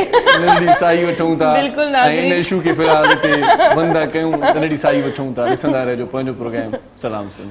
शहानी है हमन जोड़े पैगाम, मुझे सिंध के सलाम सलाम सिंध। शहानी है हमन जोड़े पैगाम, मुझे सिंध के सलाम सलाम सिंध। जी भली कार चऊं था तव्हांखे पंहिंजे प्रोग्राम सलाम सिंध में। राणा साहिब ॾाढो ख़ूबसूरत कलाम ॿुधायो। मेहदी हसन साहिब जो जगमशहूर कलाम, पहले जान फिर जाने जान फिर जाने जाना हो गए। सो असां मूंखे वरी परफ्यूम ॾाढो पसंदि अची वियो आहे। मां जेको आहे सो ही स्टाइल जो परफ्यूम आहे, जी, फेम जे बिल्कुलु। नाले सां शोहरत अॼुकल्ह वधंदी थी वञे मुंहिंजी बि। सो इन जे करे फेम जेको आहे सो मां ही जेको आहे लॻाईंदुसि बि सही। ॾाढो ज़बरदस्त परफ्यूम आहे ऐं माना ही परफ्यूम रुॻो मां ढकणु खोलियो आहे। सची ॻाल्हि इहा आहे त ढकणु खोलण सां ई ख़ुशबू अची वई आहे। लॻाइण खां पोइ छा थींदो, लॻाइण खां पोइ ख़बर पवंदी त छा थो थिए। वाह वाह वाह वाह, मुफ़्त जो परफ्यूम हणंदा त ज़्यादा हणंदा आहिनि माण्हू। सो ॾाढो ज़बरदस्त परफ्यूम आहे। ख़ुशबू तव्हांखे आई? जी, मूंखे बिल्कुलु महसूस हिनजी फ्रेगनेंस अचे पई। महक ॾाढी सुठी आहे। ऐं तव्हां हिनजी मां लेडीज़ जे बारे में तव्हांखे ॿुधाईंदी हलां। ही जेके हिन जो नालो आहे बेला स्टाइलो। ठीकु आहे जी, बेला स्टाइलो जो परफ्यूम आहे। हिन जे हिन ते टैग लॻल आहे, बेला नालो लिखियल आहे। हिन जी फ्रेगनेंसी इलाही ख़ूबसूरत ऐं इलाही बहितरीनु आहे। तव्हां जॾहिं हिन फ्रेगनेंसी खे यूज़ कंदव लॻाइण खां पोइ ई तव्हांखे पाण ई लॻंदो त मां इलाही फ्रेश फील करे रही आहियां ऐं तव्हां हिनखे इज़ीली जॾहिं लॻाईंदव मां हिनखे बिल्कुलु यूज़ करे कीअं इज़ीली कीअं लॻंदो थोरो ॿुधायो सही बिल्कुलु तव्हां हिनखे मां लाइ ग़लति त न हणी छॾियो हिन कपिड़नि खे बि यूज़ करे सघो ईअं हणिबो था। आहे, सही आहे। सेकेंड जेके तव्हां हिते लॻाए ऐं थोरो पंहिंजे हथनि खे रब कंदव त इतर त कोन्हे पर परफ्यूम खे बि अहिड़ी तरीक़े सां यूज़ करणु घुरिजे कॾहिं कॾहिं। सही, सही। अच्छा हिते असांजे हथनि ते हिकिड़ी अहिड़ी विन हूंदी आहे, अहिड़ी विंग्स हूंदी आहे त असांजी सॼी बॉडी में हुनजी फ्रेगनेंसी थी वेंदी आहे ऐं हर इंसान चाहींदो आहे त उनजे अंदरां पंहिंजी हिकिड़ी सुञाण हुजे, सही। पंहिंजी हिकिड़ी परफ्यूम जी पहचान हुजे त हिन स्टाइलो जो ही बेला परफ्यूम आहे। मूंखे हिन जी फ्रेगनेंसी इलाही ख़ूबसूरत लॻी। न ख़ूबसूरत सिर्फ़ु बेला आहे पर तव्हांजे लाइ ॿियूं बि सुठी, आहिनि बिल्कुलु। ॾाढियूं सुठा परफ्यूम ॿिया बि आहिनि परफ्यूम औरतुनि जे इलाही लाइ। ख़ूबसूरत, सेल बि इलाही आहे प्यारा प्यारा हुनमें, आहिनि। इन्फानाइट पर आहे हर हुनमें, परफ्यूम कासा जी आहे हुनमें। जीअं चवंदा आहिनि त हर इंसान जी पंहिंजी सुञाण हूंदी आहे त इन तरीक़े सां हर परफ्यूम जिते पंहिंजो नालो आहे पाण खे मञाए रहियो आहे हर परफ्यूम। पर हे बेला जो परफ्यूम आहे, ॾिसो तव्हां स्टाइल हुन ते लिखियलु औरतूं हणी सघनि थियूं हुनखे, औरतुनि जे लाइ ख़ासि लेडीज़ आहे। परफ्यूम आहे, गर्ल परफ्यूम आहे ऐं मर्दनि जे लाइ ड्राइज़ल आहे ऐं फेम जेको मूं हींअर लॻायो पए। जी, जी। असां वटि वरी पुराणे ज़माने में माज़ी करीब में हाणे बि ॻोठनि में बराड़ी में अमरा जॾहिं तयारु थींदा आहिनि ईअं बर्थ वारी गंजी पाईंदा जी, आहिनि जी। ऐं वरी पाउडर ईअं हणंदा आहिनि। सो पाउडर जो ज़मानो ख़तमु थी वियो आहे हाणे। तव्हां जेको आहे सो ही वठो स्टाइलो जो परफ्यूम ॾाढो ऐं ज़बरदस्त आहे फ्रेगनेंसी मार्केट तव्हांजी में। अहिड़ी हुजे त तव्हांजी पंहिंजी पर्सनालिटी मतिलबु ठही वञे उन तरीक़े सां। ऐं जिन खे वरी वधीक फेम आहे, जिन खे वधीक शोहरत मिली वई आहे त उहे त बाक़ाइदगी सां फेम हणनि ऐं जेकॾहिं न आहे जिन खे त फेम हणंदा त फेमस थी वेंदा। सो बहरहाल स्टाइलो जो ॾाढो ज़बरदस्त प्रोडक्ट आहे ऐं स्टाइलो वारनि असांजी तव्हांजी ख़्वाहिशुनि खे मद्देनज़र रखी करे मार्केट में शयूं आंदियूं आहिनि ऐं इतालवी ख़ुशबू जो हूअं ई असरु जेको आहे सो इटालियन ख़ुशबू जो घणो हूंदो आहे ऐं ख़ासि तौर ते फ्रांसी ख़ुशबू ऐं इटालियन ख़ुशबू जा इलाही तमामु घणा मज़ा माण्हू ॾिठा आहिनि। असां उस्ताद मोहरम नाज़ में सवेर ईअं माना असां रुॻो ज़िक्र पिया कयूं चईंदा इहे परफ्यूम मां खणी वेंदोमांव, मां चयोमांसि किसकाए खणी वञजांइ, बाक़ी जेकॾहिं वठणा अथई त मार्केट में मौजूदु आहिनि। तव्हां हिननि खे ऑनलाइन बि परचेस करे सघो था, ॾाढे सस्ते अघ ते सस्ते रेट ते तव्हांखे मिलंदा ऑनलाइन जेकॾहिं तव्हां ऑर्डर कंदो त। अपॉर्चुनिटी आहे हिते असां तव्हांखे फ्रेगनेंसी जे बारे में ॿुधाए रहिया आहियूं। जेकॾहिं तव्हां चाहियो त तव्हांखे वञिणो न पवे, पंहिंजी केयर बि करणी आहे, कोरोना खां बि बचिणो आहे त तव्हां घर वेठे ऑर्डर करे सघो था। हिन सभिनि जी फ्रेगनेंसी ऑसम आहे। इज़िली तव्हां हिनखे ऑर्डर करे पंहिंजे घर वेठे तव्हां हिनखे दस्तयाब करे सघो। सही सही। जेकॾहिं अॼु कंहिं शादी ते वञिणो आहे, तव्हांखे कंहिं पार्टी ते वञिणो आहे या कंहिं सां मिलण जे लाइ वञिणो आहे त स्टाइल जो परफ्यूम पाण खे हणी वञो, अॼुकल्ह ॾाढो मज़ो अची वेंदो तव्हांखे। ऐं हिन जी फ्रेगनेंसी लॉन्ग लास्टिंग जे बारे में ॿुधाईंदी आहे। हिन जी लॉन्ग लास्टिंग इलाही आहे ऐं तव्हां हिनखे लॻाईंदव देर ते तव्हां हिन जी फ्रेगनेंसी खे यूज़ मतिलबु के महसूस करे सघो था। हिकिड़ी कॉल आहे, कॉल शामिल कंदासीं। साकी अबड़ो साहिब शाइर आहे, किथां ॻाल्हाए पियो, असां सां मुखातिब थिए पियो। अस्सलाम वालेकुम। वालेकुम अस्सलाम। जागरीन साहब ख़ुशि आहियो, तबियत सही आहे सर? साईं बिल्कुलु मौला जी करम नवाज़ी आहे, जीऊं पिया जहान में। तव्हां ॿुधायो कीअं आहियो, ठीकु आहियो? वॾी महिरबानी साईं, दुआऊं तव्हांजूं। सलाम सिंध तव्हांखे, सॼी सिंध खे, सिंध टीवीअ जे जाखोड़ी टीम खे सभिनी खे सलाम आहिनि साईं। वॾी वॾी महिरबानी साईं। छा चवणु चाहींदो? प्रोग्राम ॾिसो पिया, कहिड़ी शइ तव्हांखे पसंदि आई आहे, कहिड़ी शइ न हुजणु घुरिजे, ॿई शयूं ॿुधाए सघो था। तव्हां साम्हूं जेके वेठा आहियो, पहिरियों त तव्हां पसंदि आहियो, ॾाढो सुठी लुकिंग में आहियो, माशाल्लाह ब्लैक ड्रेस में ॾाढो जोड़ी वणे थी साईं। वाह वाह। माशाल्लाह। अदी जेका ब्यूटिशियन वेठी आहे, फनकार ऐं साज़ींदा, ॾाढो हिकिड़ो सुठो हिकिड़ो तव्हांजो गुलदस्तो ठहियल आहे स्टूडियो में। महिरबानी साईं। ऐं उन सां गॾोगॾु जीअं त धरतीअ जा ॾींहं हलनि था, सिंध जी सकाफ़त जा ॾींहं हलनि था, बिल्कुलु बिल्कुलु उन हवाले सां मां चाहींदुसि त हिकु शाइर जी हैसियत में पंहिंजे मोहबत जो, धरतीअ सां मोहबत जो इज़हार कयां। जी जी जी बिल्कुलु साईं। इरशाद वेठो आहे साईं, चवण जी ज़रूरत ई न आहे। इरशाद इरशाद इरशाद। जी साईं जी। सही ॻाल्हि। सिंध जी वहदत सदा क़ाइम रहे। सिंध जी वहदत सदा क़ाइम रहे, आमीन। जी। सिंध जी वहदत सदा क़ाइम रहे ऐं संदसि अज़मत सदा क़ाइम रहे। वाह वाह वाह। सिंध जी वहदत सदा क़ाइम रहे ऐं संदसि अज़मत सदा क़ाइम रहे। वाह। या इलाही ता क़यामत सिंध जो। वाह। या इलाही ता क़यामत सिंध जो शान ऐं शौकत सदा क़ाइम रहे ऐं संदसि अज़मत सदा क़ाइम रहे। वाह साईं वाह। ज़बरदस्त ज़बरदस्त। ज़िंदाबाद। ऐं जित ट्रामो कोयलो ऐं तेल गैस। वाह। जिस्त ट्रामो कोयलो ऐं तेल गैस धरतीअ जी दौलत सदा क़ाइम रहे ऐं संदसि अज़मत सदा क़ाइम रहे। सिंध जी वहदत सदा क़ाइम रहे। वाह वाह वाह वाह वाह। ऐं अर्ज़ कनि त मौज सां मेहरान शल वहंदो रहे। वाह वाह। मौज सां मेहरान शल वहंदो रहे दरियावें दशत सदा कायम रहे, वाह, सिंधु वाह। जी वहदत सदा कायम रहे। वाह ऐं खुदा हिन अमुन जी धरती अंदर, वाह वाह ऐं खुदा हिन अमुन जी धरती अंदर प्यार ऐं मोहब्बत सदा कायम रहे, वाह, वाह, सिंधु जी वहदत सदा कायम रहे, ऐं संदसि अज़मत सदा कायम रहे, ऐं सिंधी ॿोली ऐं सकाफ़त सिंध जी, जी साईं, वाह वाह सिंधी ॿोली ऐं सकाफ़त सिंध जी ताहशर हुर्मत सदा कायम रहे, वाह, वाह। सिंधु जी वहदत सदा कायम रहे, ऐं संदसि अज़मत सदा कायम रहे। आख़िरी शेर आहे साईं त जी। सिंध सुहारीअ मथां साकी चवे, वाह वाह सिंध सुहारी मथां साकी चवे, सिंध सुहारीअ मथां साकी चवे, रब जी रहमत सदा कायम रहे, वाह। सिंध जी वहदत सदा कायम रहे, ऐं संदसि अज़मत सदा कायम रहे। साईं साकी साहब ॾाढा सुहिणा शेर लिखो था, शाल तव्हांजी या महिनत सदा कायम रहे। वॾी महिरबानी, वॾी महिरबानी। लख लख तोरा से लख तोरा। लाइबा जी शायरी से शगुफ है आपको, सुनती हैं, पढ़ती हैं, करती हैं, क्या मतलब आपका ट्विस्ट क्या है इस हवाले से? मेरा ट्विस्ट है मतलब काफ़ी कुछ मतलब शायरी का भी शौक रहा, या लेकिन वो कोई time कहता है कि period शायरों में कुछ तो आपके देर के दिल लिए में था बैरी और हूँ मैं। खत्म हो गया। हाँ ये अक्सर होता है। शॉर्ट एक टाइम आपका होता है, उसमें इंटरेस्ट लेते हो, उसको आके लेके चलते हो तो वो चलता है, अदरवाइज सब कुछ जो है ना आपकी मेमोरी से डिलीट हो जाता है। सही सही सही सही सही सही सही। तो अब आपको शायरी का मुझे शौक है। बस ये जो हर्बल कॉस्मेटिक्स का और इसका इन चीज़ों में बहुत ज़्यादा इंटरेस्ट था, तो मैं इसी तरफ रही। क्योंकि उन चीजों में हमें कुछ फायदा नजर आ रहा होता है, हम कुछ देख रहे होते हैं तो हमारा इंटरेस्ट मुझे खुद के लिए अच्छा लगता था कि जल्दी मैं जल्दी। नेचुरल की तरफ मैं किसी जमाने में तो जाऊं शायरी और- सुनती थी, पढ़ती किसी थी ना। जमाने में क्या मतलब है?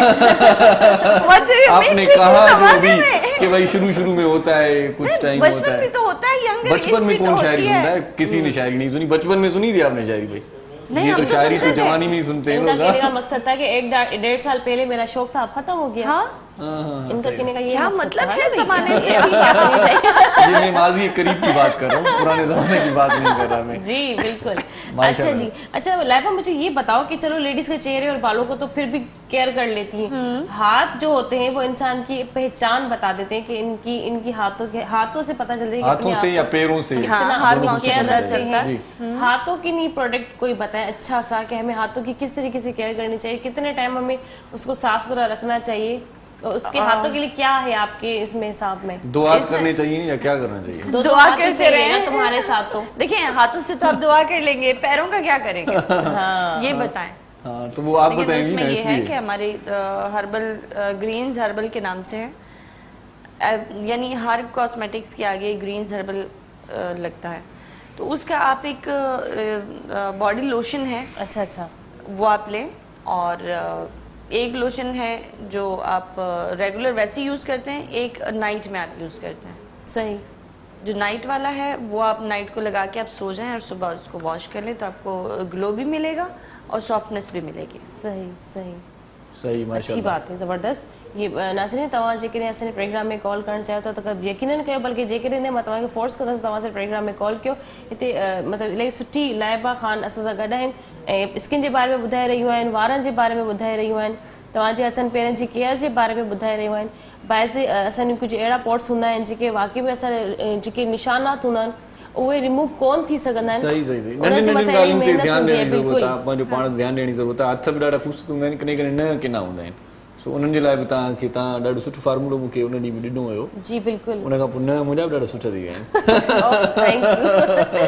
फाइलर की बात कर रही हैं तो हम अक्सर तर जो है चेहरे अपनी नेल्स के ऊपर ध्यान नहीं दे पाते हैं, इंसान के नाखून भी वही बात है इनकी कि वो भी बड़ी हमें अट्रैक्शन देते हैं कि अगर इंसान के नेल साफ सुथरे हो, उनकी अच्छी कटिंग हुई हुई हो, तो फाइलर अक्सर तर हम यूज करते रहते हैं, वो भी अच्छी चीज है, अच्छी चीज है, लेकिन पॉलिश उसमें नेल आप- पॉलिश होती हाँ, है, आप मतलब नेल की एक होता है नेल पेंट है, ये मैं पॉलिश की बात कर रही हूँ। जो मर्द हजरात है वो तो नेल पॉलिश नहीं लगा सकते, नहीं उनके लिए लगा तो सकते। नेल पॉलिश वो वाली पॉलिश होनी चाहिए ना, जो शाइन रखते हैं नेल्स को। बिल्कुल। सही तो सही उसको आप नीट एंड क्लीन रखें, सही सही। ठीक है। और दूसरा ये कि हम अभी नेल फंगस की तरफ भी जा रहे हैं। अच्छा अच्छा। वो नेल फंगस और नेल्स को वो पिंक रखता है, सारी चीजें उस पर भी रिसर्च जारी है। जब तक मैं रिसर्च नहीं कर लेती और उस प्रोडक्ट को हम एक्सपेरिमेंट नहीं कर लेते, हम उसको मार्केट नहीं करते। अच्छा, सही, ये रिसर्च सही। किस तरह से होती, कोई लेबोरेटरी वगैरह है या इसी घर में कोई नहीं, माहौल हम बना लोग के रखा है? प्रॉपर एक लेबोरेटरी में इसको टेस्ट करवाते हैं। अच्छा, पहले हम लोग एक्सपेरिमेंट्स करते हैं, हमें ये चीज़ें पता होती हैं कि कौन सा जो हर्ब है या कौन सा जो सीड है वो क्या काम करता है, उसके बारे में पूरी हम लोगों की रिसर्च होती है, उस पर स्टडी होती है, उस पर हम लोग डिस्कस करते हैं, फिर उसको उस तरीके से लेके चला जाता है, फिर एक्सपेरिमेंट्स होते हैं। किस पे होती हैं एक्सपेरिमेंट वो? करने के बाद जी, हम अपने ऊपर ही अप्लाई कर रहे होते अच्छा, हैं। वही हम पूछ रहा हूँ मैं। किसी जानवर पे नहीं करते, किसी चीज पे नहीं करते, हम लोग क्योंकि अपने ऊपर करते हैं। मेडिकल पॉइंट ऑफ व्यू से तो ये होता है कि किसी जानवर पे होता है, मैंने कहा शायद नहीं, मेडिकल पॉइंट ऑफ व्यू से वो फिर लेबोरेटरी वाले करते हैं। अच्छा अच्छा, हम मैं लोग कल नहीं एक करते। मूवी देखी थी शाहरुख मैं खान देख रहा हूँ ना आजकल भालू भी बड़े खूबसूरत हो रहे हैं, मैंने कहा शायद ये कहीं मेरी उनको लगाई आ रही है। नहीं, वो माजरत के साथ वो टैडी बियर्स होते हैं। हाँ, टेडी बेयर्स, जी जी, बिल्कुल हाँ, तो बिल्कुल। वही तो सही हाँ, बात तो है। मैं कल वो एक मूवीज देख रही थी, मैं बता रही थी उसके अंदर जो सलमान खान जो है ना एक हर्बल प्रोडक्ट बेच रहे होते हैं my name is Khan film के अंदर, तो उसमें होता है कि 3 महीने के अंदर ये एक्सपायर हो जाएंगे। अच्छा, उसके बिक नहीं रहे होते, वो सबसे पहले अपने चेहरे के ऊपर अप्लाई करता है और फिर जाके लोगों को बताता है कि मेरी जो त्वचा, मेरी जो वचा है, त्वचा है, जो भी ये लोग कहते हैं हिंदी में, वो मेरी इसलिए निखर रही क्योंकि मैंने ये सारे प्रोडक्ट खुद के ऊपर यूज किए। तो वही बात है कि पहले इंसान खुद के ऊपर इस्तेमाल करके बिल्कुल। देखता है कि भाई बिल्कुल, मुझे क्या obviously। रिजल्ट मिला, फिर हम आगे मुझे पास करते डैमेज हैं। तो नहीं कर रहा। सही मतलब सही। अगर आप देखें मेरी स्किन को डैमेज करेगा तो समझे कि और लोगों की भी करेगा। लेकिन हम लोग और जो है ना लोगों की उसका करेगा तो मेरी कंपनी पे असर पड़ेगा। एटीट्यूड हम उसका बिल्कुल साथ रखते हैं कि अगर मैं ये ब्लीच लगा रही हूँ उसके जगह मेरा केमिकल ज्यादा हो गया, अच्छा, तो मुझे उसको कवर कैसे करना है, उसका हल पहले ब्लीच रख वगैरह लेते इस हैं। तरह की चीजें बिल्कुल नहीं बनाते। अच्छा अच्छा, हम सही। नेचुरल चीजों को लेकर चल रहे हैं। सही। तो ब्लीच से आप अपने आप को भी बचाएं। जो रिजल्ट आपको ये हमारी प्रोडक्ट्स दे रही हैं नेचुरल, तो आपको ब्लीच करवाने की जरूरत ही नहीं पड़ेगी। लेकिन ब्लीच से तो सबसे पहले अगर डस्ट रिमूव होती है चेहरे की, नहीं, ब्लीच से ही आपकी इससे शाइन भी आती- होगी। अच्छा, आप हफ्ते में 1-2 मरतबा हमारा वाला मास्क लगाएं, आपके चेहरे के अंदर डस्ट आएगा ही नहीं। अच्छा, मास्क के अलावा जो क्लींजर है आपका, जैसे अब हम मेरा काम है, मैं डेली मेकअप करती हूँ और फिर मुझे घर वो जाके आप क्लेंजर use करना होता है, मेकअप जी। रिमूव करें उससे, ठीक है, और उसी से आप मतलब आप उसको लगा के फिरें, कोई आपको वो चिपचिपापन नहीं देगा, कुछ भी नहीं देगा। सही। ठीक है, और आप उसको नाइट में भी यूज कर अच्छा, सकते चिपचिपापन के अलावा ड्राइनेस भी ना हो, क्योंकि मेरी स्किन ड्राई है। हैं। अच्छा, जी तो ड्राइनेस भी नहीं होती, उसके लिए अलग है। हाँ, क्योंकि मेरी ना ऑयली नहीं है, मेरी ड्राई स्किन है। मैं ड्राई इसको- स्किन है हाँ तो आपको मॉइस्चराइजिंग वाला लेना चाहिए। जी, बिल्कुल बिल्कुल, हाँ सही कह रही हैं, बिल्कुल। अच्छा लाइबा, मुझे बताएं, अदाकारा, ब्यूटिशियन और माशाल्लाह हर्बलिस्ट किस तरह से मैनेज करती हैं सारी मसरूफियात को? मतलब बहुत सारा ये मैं एक मतलब ये इसलिए पूछना चाह रहा हूँ क्योंकि मैं भी सोच रहा हूँ 2-4 काम कर ही लूं। एक्टिंग मॉडलिंग तो मेरा एक पैशन है। एक्टिंग मॉडलिंग मेरा पैशन है और कंपनी मेरा सब कुछ है। अच्छा, ये मेरा एक ड्रीम था कि सही, मैं मतलब मैं 12-13 साल की थी, बहुत कम एज थी, तो मुझे ऐसा लगता था कि ये किसी से सीखा मुझे आपने? बिजनेस वुमेन बनना है। अच्छा, मैं जब बड़ी होंगी तो मुझे बिजनेस वुमेन बनना है। तो फिर ऐसा ऐसा यही चीज माइंड में मेरे रही, मतलब एक जगह कर जाती है ना कोई बात आपके, तो ये माइंड में रहा मेरे कि मुझे कुछ करना है और लोगों से डिफरेंट करना है। अच्छा, तो मैं नेचुरल की तरफ गई। सही सही। अच्छा, फ्यूचर प्लानिंग की क्या है कि शादी वगैरह करनी है, नहीं करनी, या अभी तो बहुत टाइम है, अभी बहुत क्या time है। करेंगे बाउंड होके। हाँ ये बात भी, पाँव धो के क्या करेंगे, गंदे ही अच्छे लग रहे मैं हैं। भी कुछ नहीं अभी ऐसा नहीं है, मुझे भी कुछ ड्रीम्स पूरे जब गंदे करने अच्छे लग रहे हैं तो फिर धो के क्या करेंगे? मुझे अकेले में कोई ट्रैवल्स करने हैं। हाँ, अच्छा सही सही। अच्छा अकेले राना में साहब करने। मजा आ रहा है प्रोग्राम में माशाल्लाह। अगर फैमिली हो, शोहर हो, तो फिर भी कोई इशू नहीं होता। नहीं मैं समझती हूँ। वो देखिए, वो ट्विस्ट एक अलग चीज है सही। कि वो आप एक अलग लाइफ में जाते हैं। अच्छा, ये मतलब एक लाइफ ही आपकी चेंज ये हो पर्सनल जाती लाइफ पे है। आते हैं मैं थोड़ी आपसे देर में। हाँ बात तो करती राना हूँ, साहब से बिल्कुल। एक अच्छा सा सॉन्ग सुनते हैं पहले। राना साहब क्या सुनाएंगे? देखिए, पर्सनल लाइफ पे मत सुनाइएगा, बाकी जो मर्जी करें। भाई गाना होगा फिर जो अपनी तरफ समझे। जी आप तो पत्नी माशाल्लाह, माशाल्लाह, जी। जबरदस्त जी।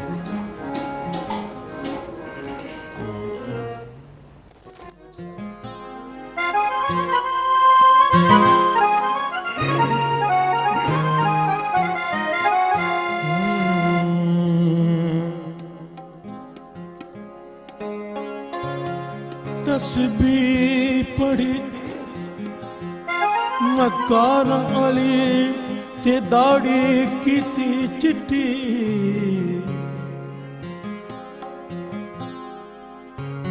परावा माल इवें खादो जिवें तरकारी लगदी मिठी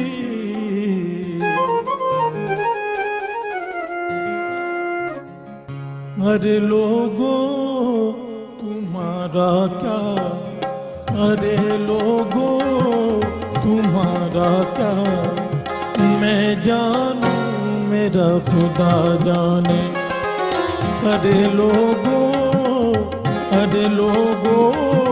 तुम्हारा क्या, मैं जानू मेरा खुदा जाने, मैं जानू मेरा खुदा जाने।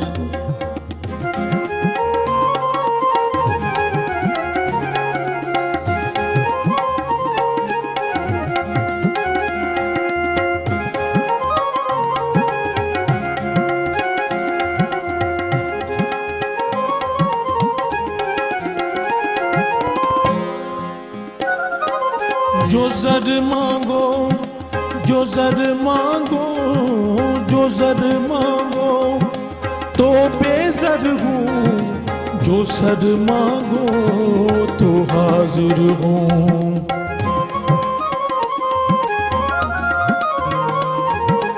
जो सर मांगो, जो ज़र मांगो, जो ज़र मांगो तो बेज़र हूँ, जो सर मांगो तो हाजिर हूँ।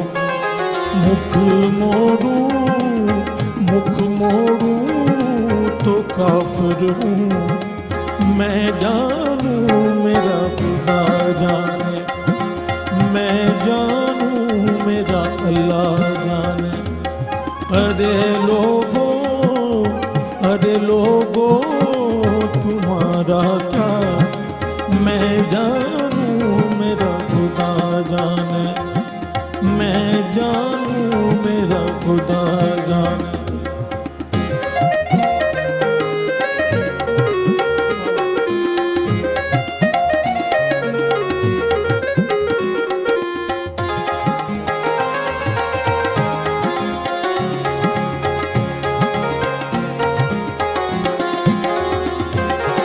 चढ़ा मंसूर रसूली पर, जो वाकिफ था वही दिलबर।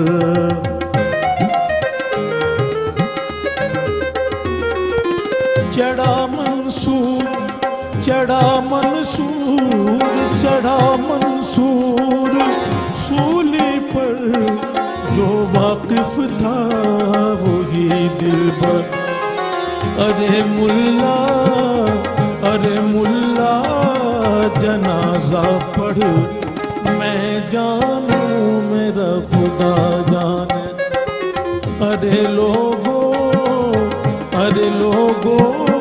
तुम्हारा क्या, मैं जानू मेरा खुदा जाने, मैं जानू मेरा खुदा जाने। में हकीकत ॻाल्हि आहे त इंसान ॿियनि जी ॻाल्हि, ॿियनि जी ज़ातियात इंसान तनक़ीद कंदो आहे। इंसान खे पहिरियां पंहिंजे गिरेबान में ॾिसणु घुरिजे त मैं जानू और मेरा ख़ुदा जाने। माशाल्लाह मूं ॾाढा ख़ूबसूरत थी वियो आहे ग्लो एंड लवली हणण खां पोइ। मां हाणे गौर सां ॾिसां थो glow and Lovely Fair and lovely आहे, उनजो जेको आहे नालो तब्दील कयो वियो आहे। 45 साल पुराणो ब्रांड आहे ऐं रंग कहिड़ो बि हुजे ॾाढो सुहिणो हूंदो आहे, पर उनखे निखार जी ज़रूरत हूंदी आहे। ग्लो एंड लवली तव्हां लॻायो ऐं उन खां पोइ तव्हां ख़ूबसूरत बणिजी वञो। ॾाढो सुठो कलाम ॿुधोसीं, मैं जानू मेरा ख़ुदा जाने। सो हाणे साई वठो, डायरेक्टर ॼाणे ऐं मां ॼाणा। हलंदासीं कमर्शियल ब्रेक जे तरफ़। ब्रेक खां पोइ जल्द वापसि था अचूं। ॾिसंदा रहो पंहिंजो प्रोग्राम सलाम से।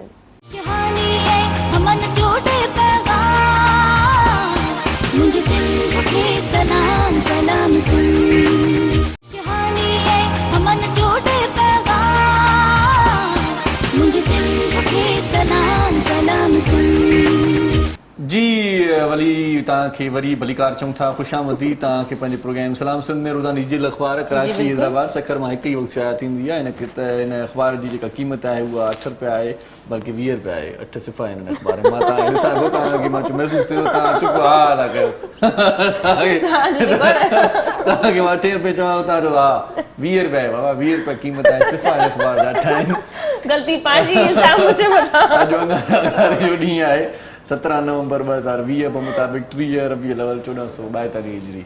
सो कॾहिं कॾहिं आउं IQ माना चेक कंदो आहियां। IQ सो हुकूमत पारां जलसनि ऐं जुलूसनि ते पाबंदी एहतियात न कयव त इस्पतालूं कोरोना मरीज़नि सां भरिजी वेंदियूं। वज़ीर आज़म जो इहो चवणु आहे। सुपर लीड जेका ख़बर आहे, पीपुल्स पार्टीअ गिलगित चूंडुनि जा नतीजा रद्द करे छॾिया, धांधलीअ ख़िलाफ़ धरणा, इलेक्शन कमीशन वञण जो ऐलान।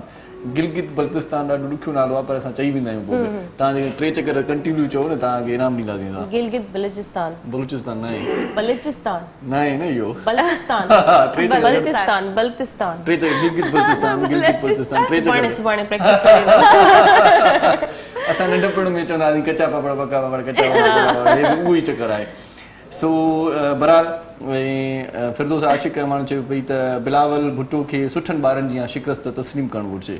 ऐं इन खां सवाइ जेकी ॿियूं ख़बरूं आहिनि उहे ई आहिनि त ASI मोहम्मद बख्श लाइ 20 लाख इनाम ऐं सितारा शुजात जो ऐलान, रेशमा लाइ बि सितारा इम्तियाज़ जी सिफ़ारिश।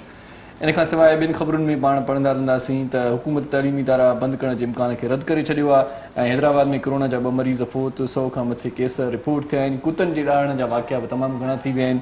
ऐं कुतनि जी वैक्सीन जेका आहे असां मुख़्तलिफ़ शहरनि मां अणलब थी वई आहे, उते मिले कोन थी। इहे ख़बरूं बि की अख़बार रिपोर्ट कयूं आहिनि। इन खां सवाइ जर्मनी में लॉकडाउन ख़िलाफ़ शहरनि जो एहतिजाज आहे, झड़पुनि में केतिरा ई ज़ख़्मी थिया आहिनि। ऐं छा बुशरा अंसारीअ जी धीअ ॿी शादी करे छॾी, इन हवाले सां बि अॼोकी अख़बार में छपियल आहे। ऐं कोरोना वायरस बंगाली अदाकारा जी ज़िंदगी खसे वरिती, इहो बि अॼोकी अख़बार में रिपोर्ट थियल आहे। जीजल सितारा तव्हांजा छा था चवनि, तव्हां अॼु कहिड़ी ख़ुशख़बरी ॿुधंदव या किथे तव्हांखे वञणु घुरिजे? रोज़गार जा मामला, ॿिया टिया मसइला, परेशानियूं तव्हांजे सितारनि में, कॾहिं कॾहिं माण्हू सितारनि ते भरोसो कंदा आहिनि, उनजे लाइ जीजल अख़बार सितारा बि तव्हांजे लाइ अॼोकी अख़बार में छपींदी आहे। रोज़ानी जीजल अख़बार तव्हां वेझे आकर खां वठी सघो था। तव्हां ऑफिस में जेकॾहिं कमु कयो था, पंहिंजो जेकॾहिं को कारोबार आहे, को होटल आहे, का सराय आहे या को सैलून आहे, त गिराक खे पाण वटि इंगेज करण जो बहितरीनु ज़रियो आहे अख़बार रखी ईंदा, जो पढ़ंदो वेठो काॾे वेंदो ई कोन। गुज़िरियल साल में भी जो डॉग वैक्सीन जो मसलो हले पियो, उन वक़्त बि इलाही परेशानी हुई। नंढनि ॿारनि खे, वॾनि खे इलाही मतिलबु कुतनि चक विधा हुया ऐं उन्हनि जा जेके इंजेक्शन मिलनि कोन पिया माण्हुनि खे, उनमें काफ़ी ॿार ऐं काफ़ी वॾा माण्हुनि जो इंतकाल बि थी वियो, फौत बि थी विया हुया। ऐं हिन साल त मां सम्झां थी त काफ़ी पोएं साल ऑर्डर बि कयो वञे त जेके आवारा कुता आहिनि उन्हनि खे पकड़े उन्हनि खे ख़तमु कयो वञे, उन्हनि खे टेबलेट या मेडिसिन पर हाणे मां नथी सम्झां त घटि थिया आहिनि, पर हिन साल घटि में घटि कुझु त तब्दीली हुजे हा। पर उहा मां सम्झां थी हाणे जेको तव्हां ॿुधायो त डॉग वैक्सीन हाणे बि कोन्हे का, त हशर नशर आहे पाकिस्तान जो। मां त सम्झां थी हुकूमत जो कमु आहे कुता मार मुहिम शुरू करे या ॿियूं शयूं जेकी साम्हूं अची वयूं आहिनि उन्हनि ते अमल न थी सघियो आहे।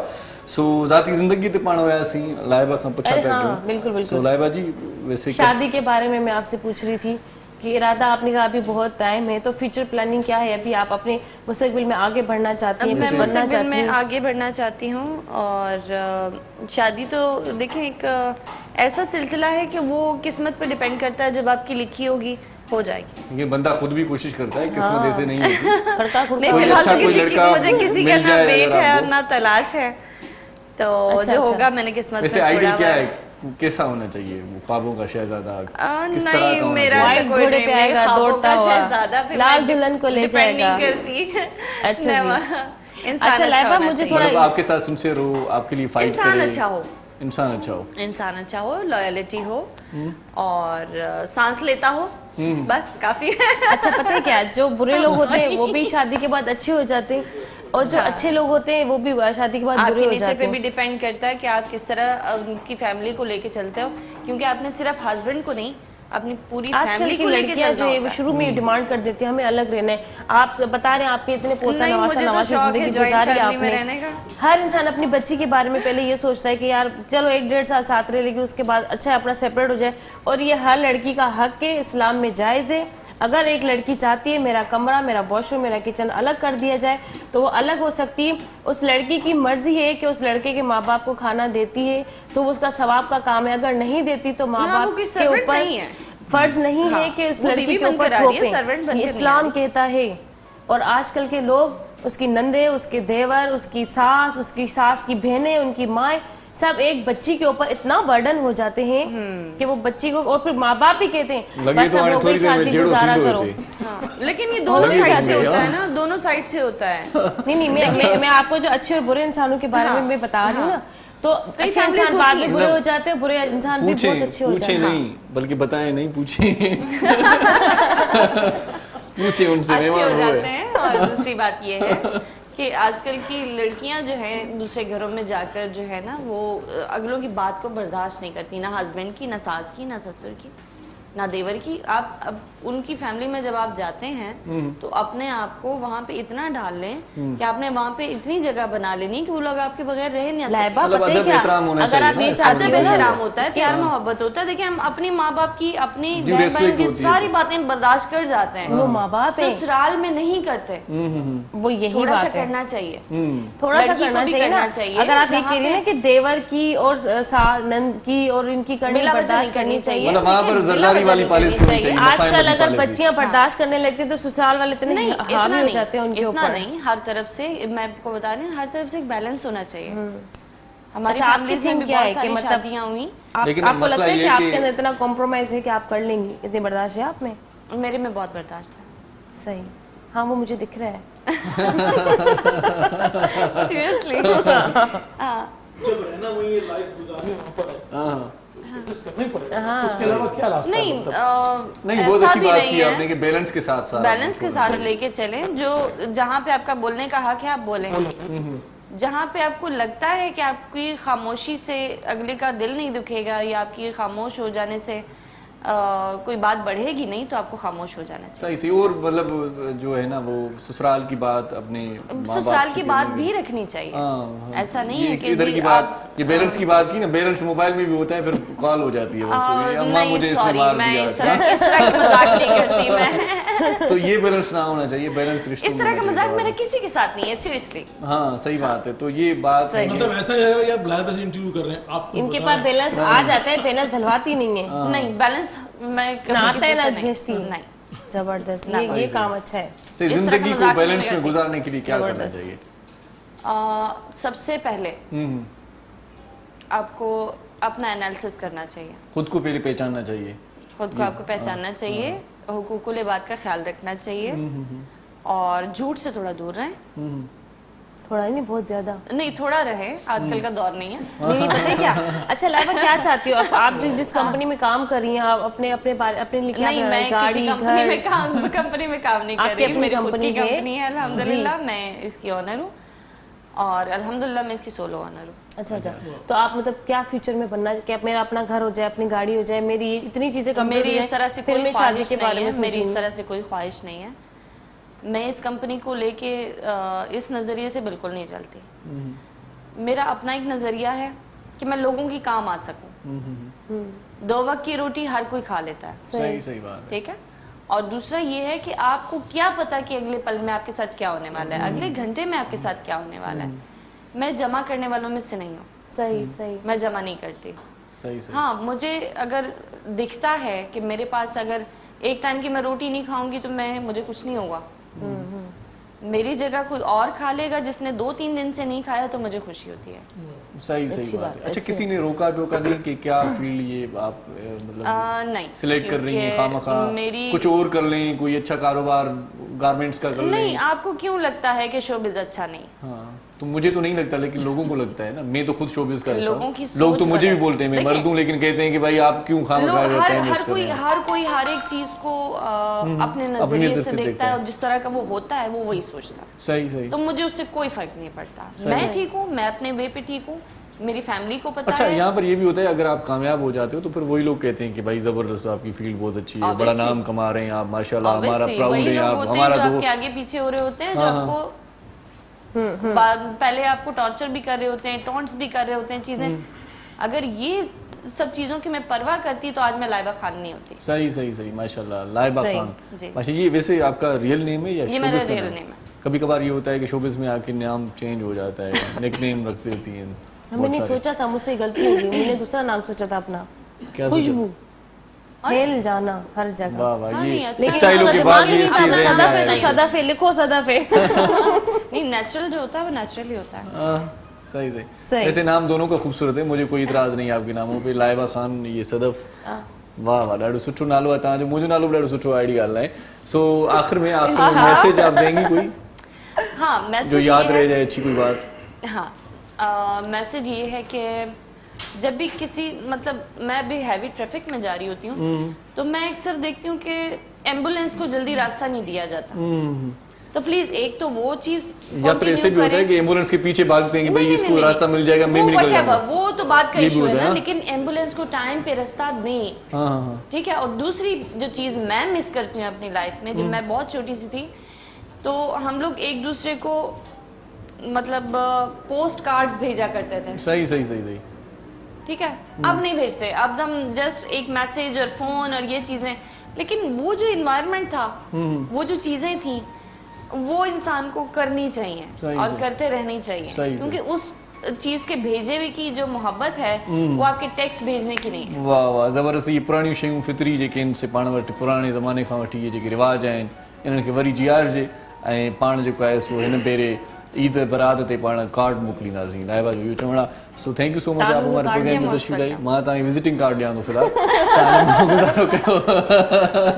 सो बहुत शुक्रिया राना साहब, आप भी हमारे प्रोग्राम में तशरीफ़ लाए, बहुत ही अच्छा लगा, बहुत खुशी हुई। आखिर में जाते जाते भी आपसे एक अच्छा सॉन्ग सुनेंगे। मोहरम साईं तव्हांजी वॾी महिरबानी, आसिफ अली साईं तव्हांजी वॾी महिरबानी। स्टाइलो जो ॾाढो ज़बरदस्त, बल्कि स्टाइलो अवाम खे मद्देनज़र रखी करे, उन्हनि जी डिमांड खे नज़र में रखी करे ॾाढा सुठा परफ्यूम मार्केट में मुतारिफ़ कया आहिनि। 6 नवां जेके आहिनि फ्लेवर मार्केट में आहिनि, 4 औरतुनि जे लाइ आहिनि, 2 मर्दनि जे लाइ आहिनि। उन्हनि में Bella, Dazzle, Fame, Sail Away, Infinite ऐं कासा इन हवाले सां ई मार्केट में मौजूदु आहिनि। 2 जेकी मर्दनि जे लाइ आहिनि ऐं 4 औरतुनि जे लाइ मुख़्तलिफ़ ख़ुशबूज़ आहिनि ऐं तमामु सुठा ऐं सस्ता बि आहिनि। ऑनलाइन जेकॾहिं तव्हां वठंदो तव्हांखे सस्ते अघ में सस्ते रेट में मिली सघनि था। इटालियन वारो ख़ुशबू जो असरु आहे हिन में बि। सो ॾाढा ज़बरदस्त आहिनि। वरी बि आउं लॻाए छॾियां थो छो त प्रोग्राम खां पोइ वरी अलाए वारो ॾियण लाइ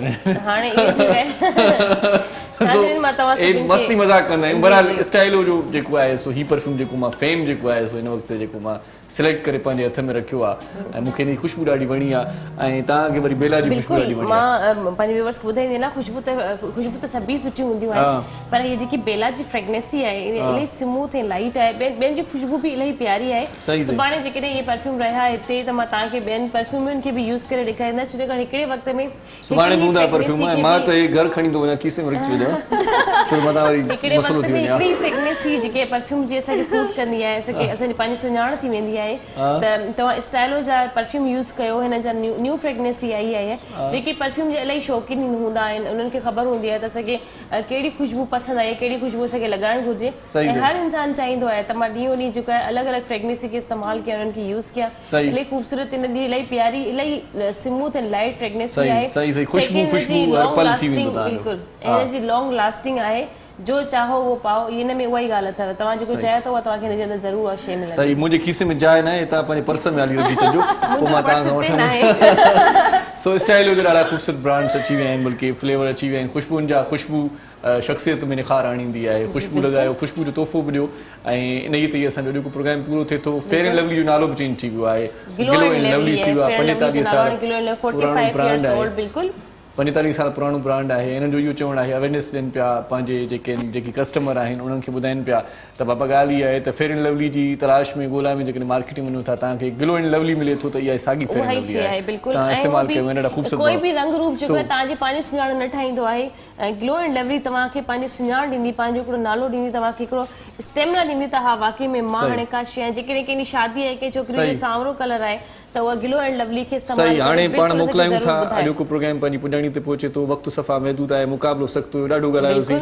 सो हाणे वारो ॾियूं था राना साहिब खे। पंहिंजो तमामु घणो ख़्यालु रखिजो, उन्हनि जो बि ख़्यालु रखिजो जिन जो ख़्यालु रखण वारो केरु बि न आहे। नाज़रीन ऐं पंहिंजी होस्ट सदफ भुट्टो खे ॾियो इजाज़त, पंहिंजे घर वारनि जिन सां तव्हां प्यार कंदा, जेके तव्हां सां प्यार कंदा आहिनि, ख़ासि करे प्यार करण वारनि जो उहो बि ख़्यालु रखणु घुरिजे। खोड़ सारो ख़्यालु रखो। पंहिंजी होस्ट सदफ भुट्टो खे रखंदा पंहिंजी दुआउनि में यादि। इरशाद जागीरानी खे बि न विसारजो, महिरबानी कजो। ऐं जी लतीफ़ जी मिठी ॿोली सदाई गॾु आहियूं। टेक केयर जी।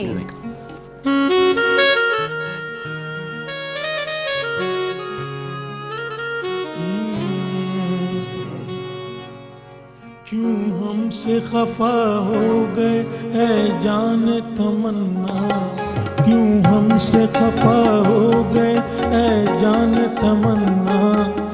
भीगे हुए मौसम का मजा क्यों नहीं लेते, क्यों हमसे खफा हो गए ऐ जान तमन्ना, भीगे हुए मौसम का मजा क्यों नहीं लेते, क्यों हमसे खफा हो गए।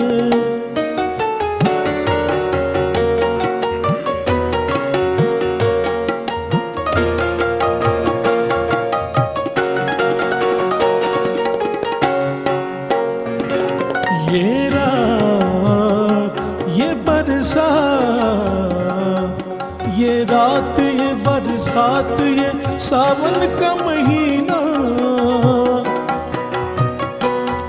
ऐसे में तो शोलों को भी आता है पसीना, इस रुत में गरीबों की दुआ क्यों नहीं लेते, भीगे हुए मौसम का मजा क्यों नहीं लेते, क्यों हमसे खफा हो गए।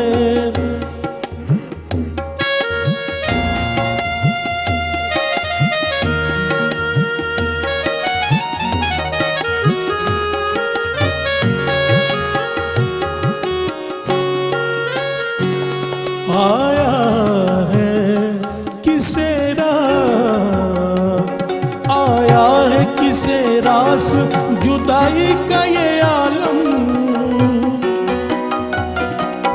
तड़पेंगे अकेले में उधर आप इधर हम, दिल दिल से मेरी जान मिला क्यों नहीं लेते, भीगे हुए मौसम का मजा क्यों नहीं लेते, क्यों हमसे खफा हो गए ऐ जान तमन्ना, भीगे हुए मौसम का मजा क्यों नहीं लेते, क्यों हमसे खफा हो गए।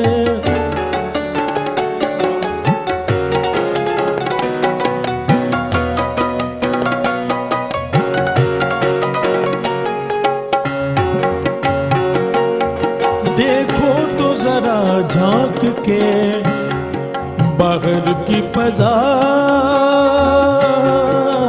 में, देखो तो जरा झांक के बाहर की फजा में, बरसात ने एक आग लगा दी है हवा में, इस आग को सीने में दबा क्यों नहीं लेते, भीगे हुए मौसम का मजा क्यों नहीं लेते, क्यों हमसे खफा हो गए ऐ जान तमन्ना, भीगे हुए मौसम का मजा क्यों नहीं लेते, क्यों हमसे खफा हो गए।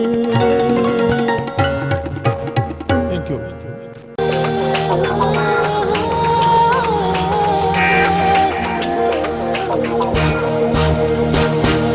सुबह सुबह जो पखी अखेर माउड रे थो, हरी नारी रबखे संभाले निकरे थो, हिन सर जमीन सिंध ते जिए सजो घरे थो,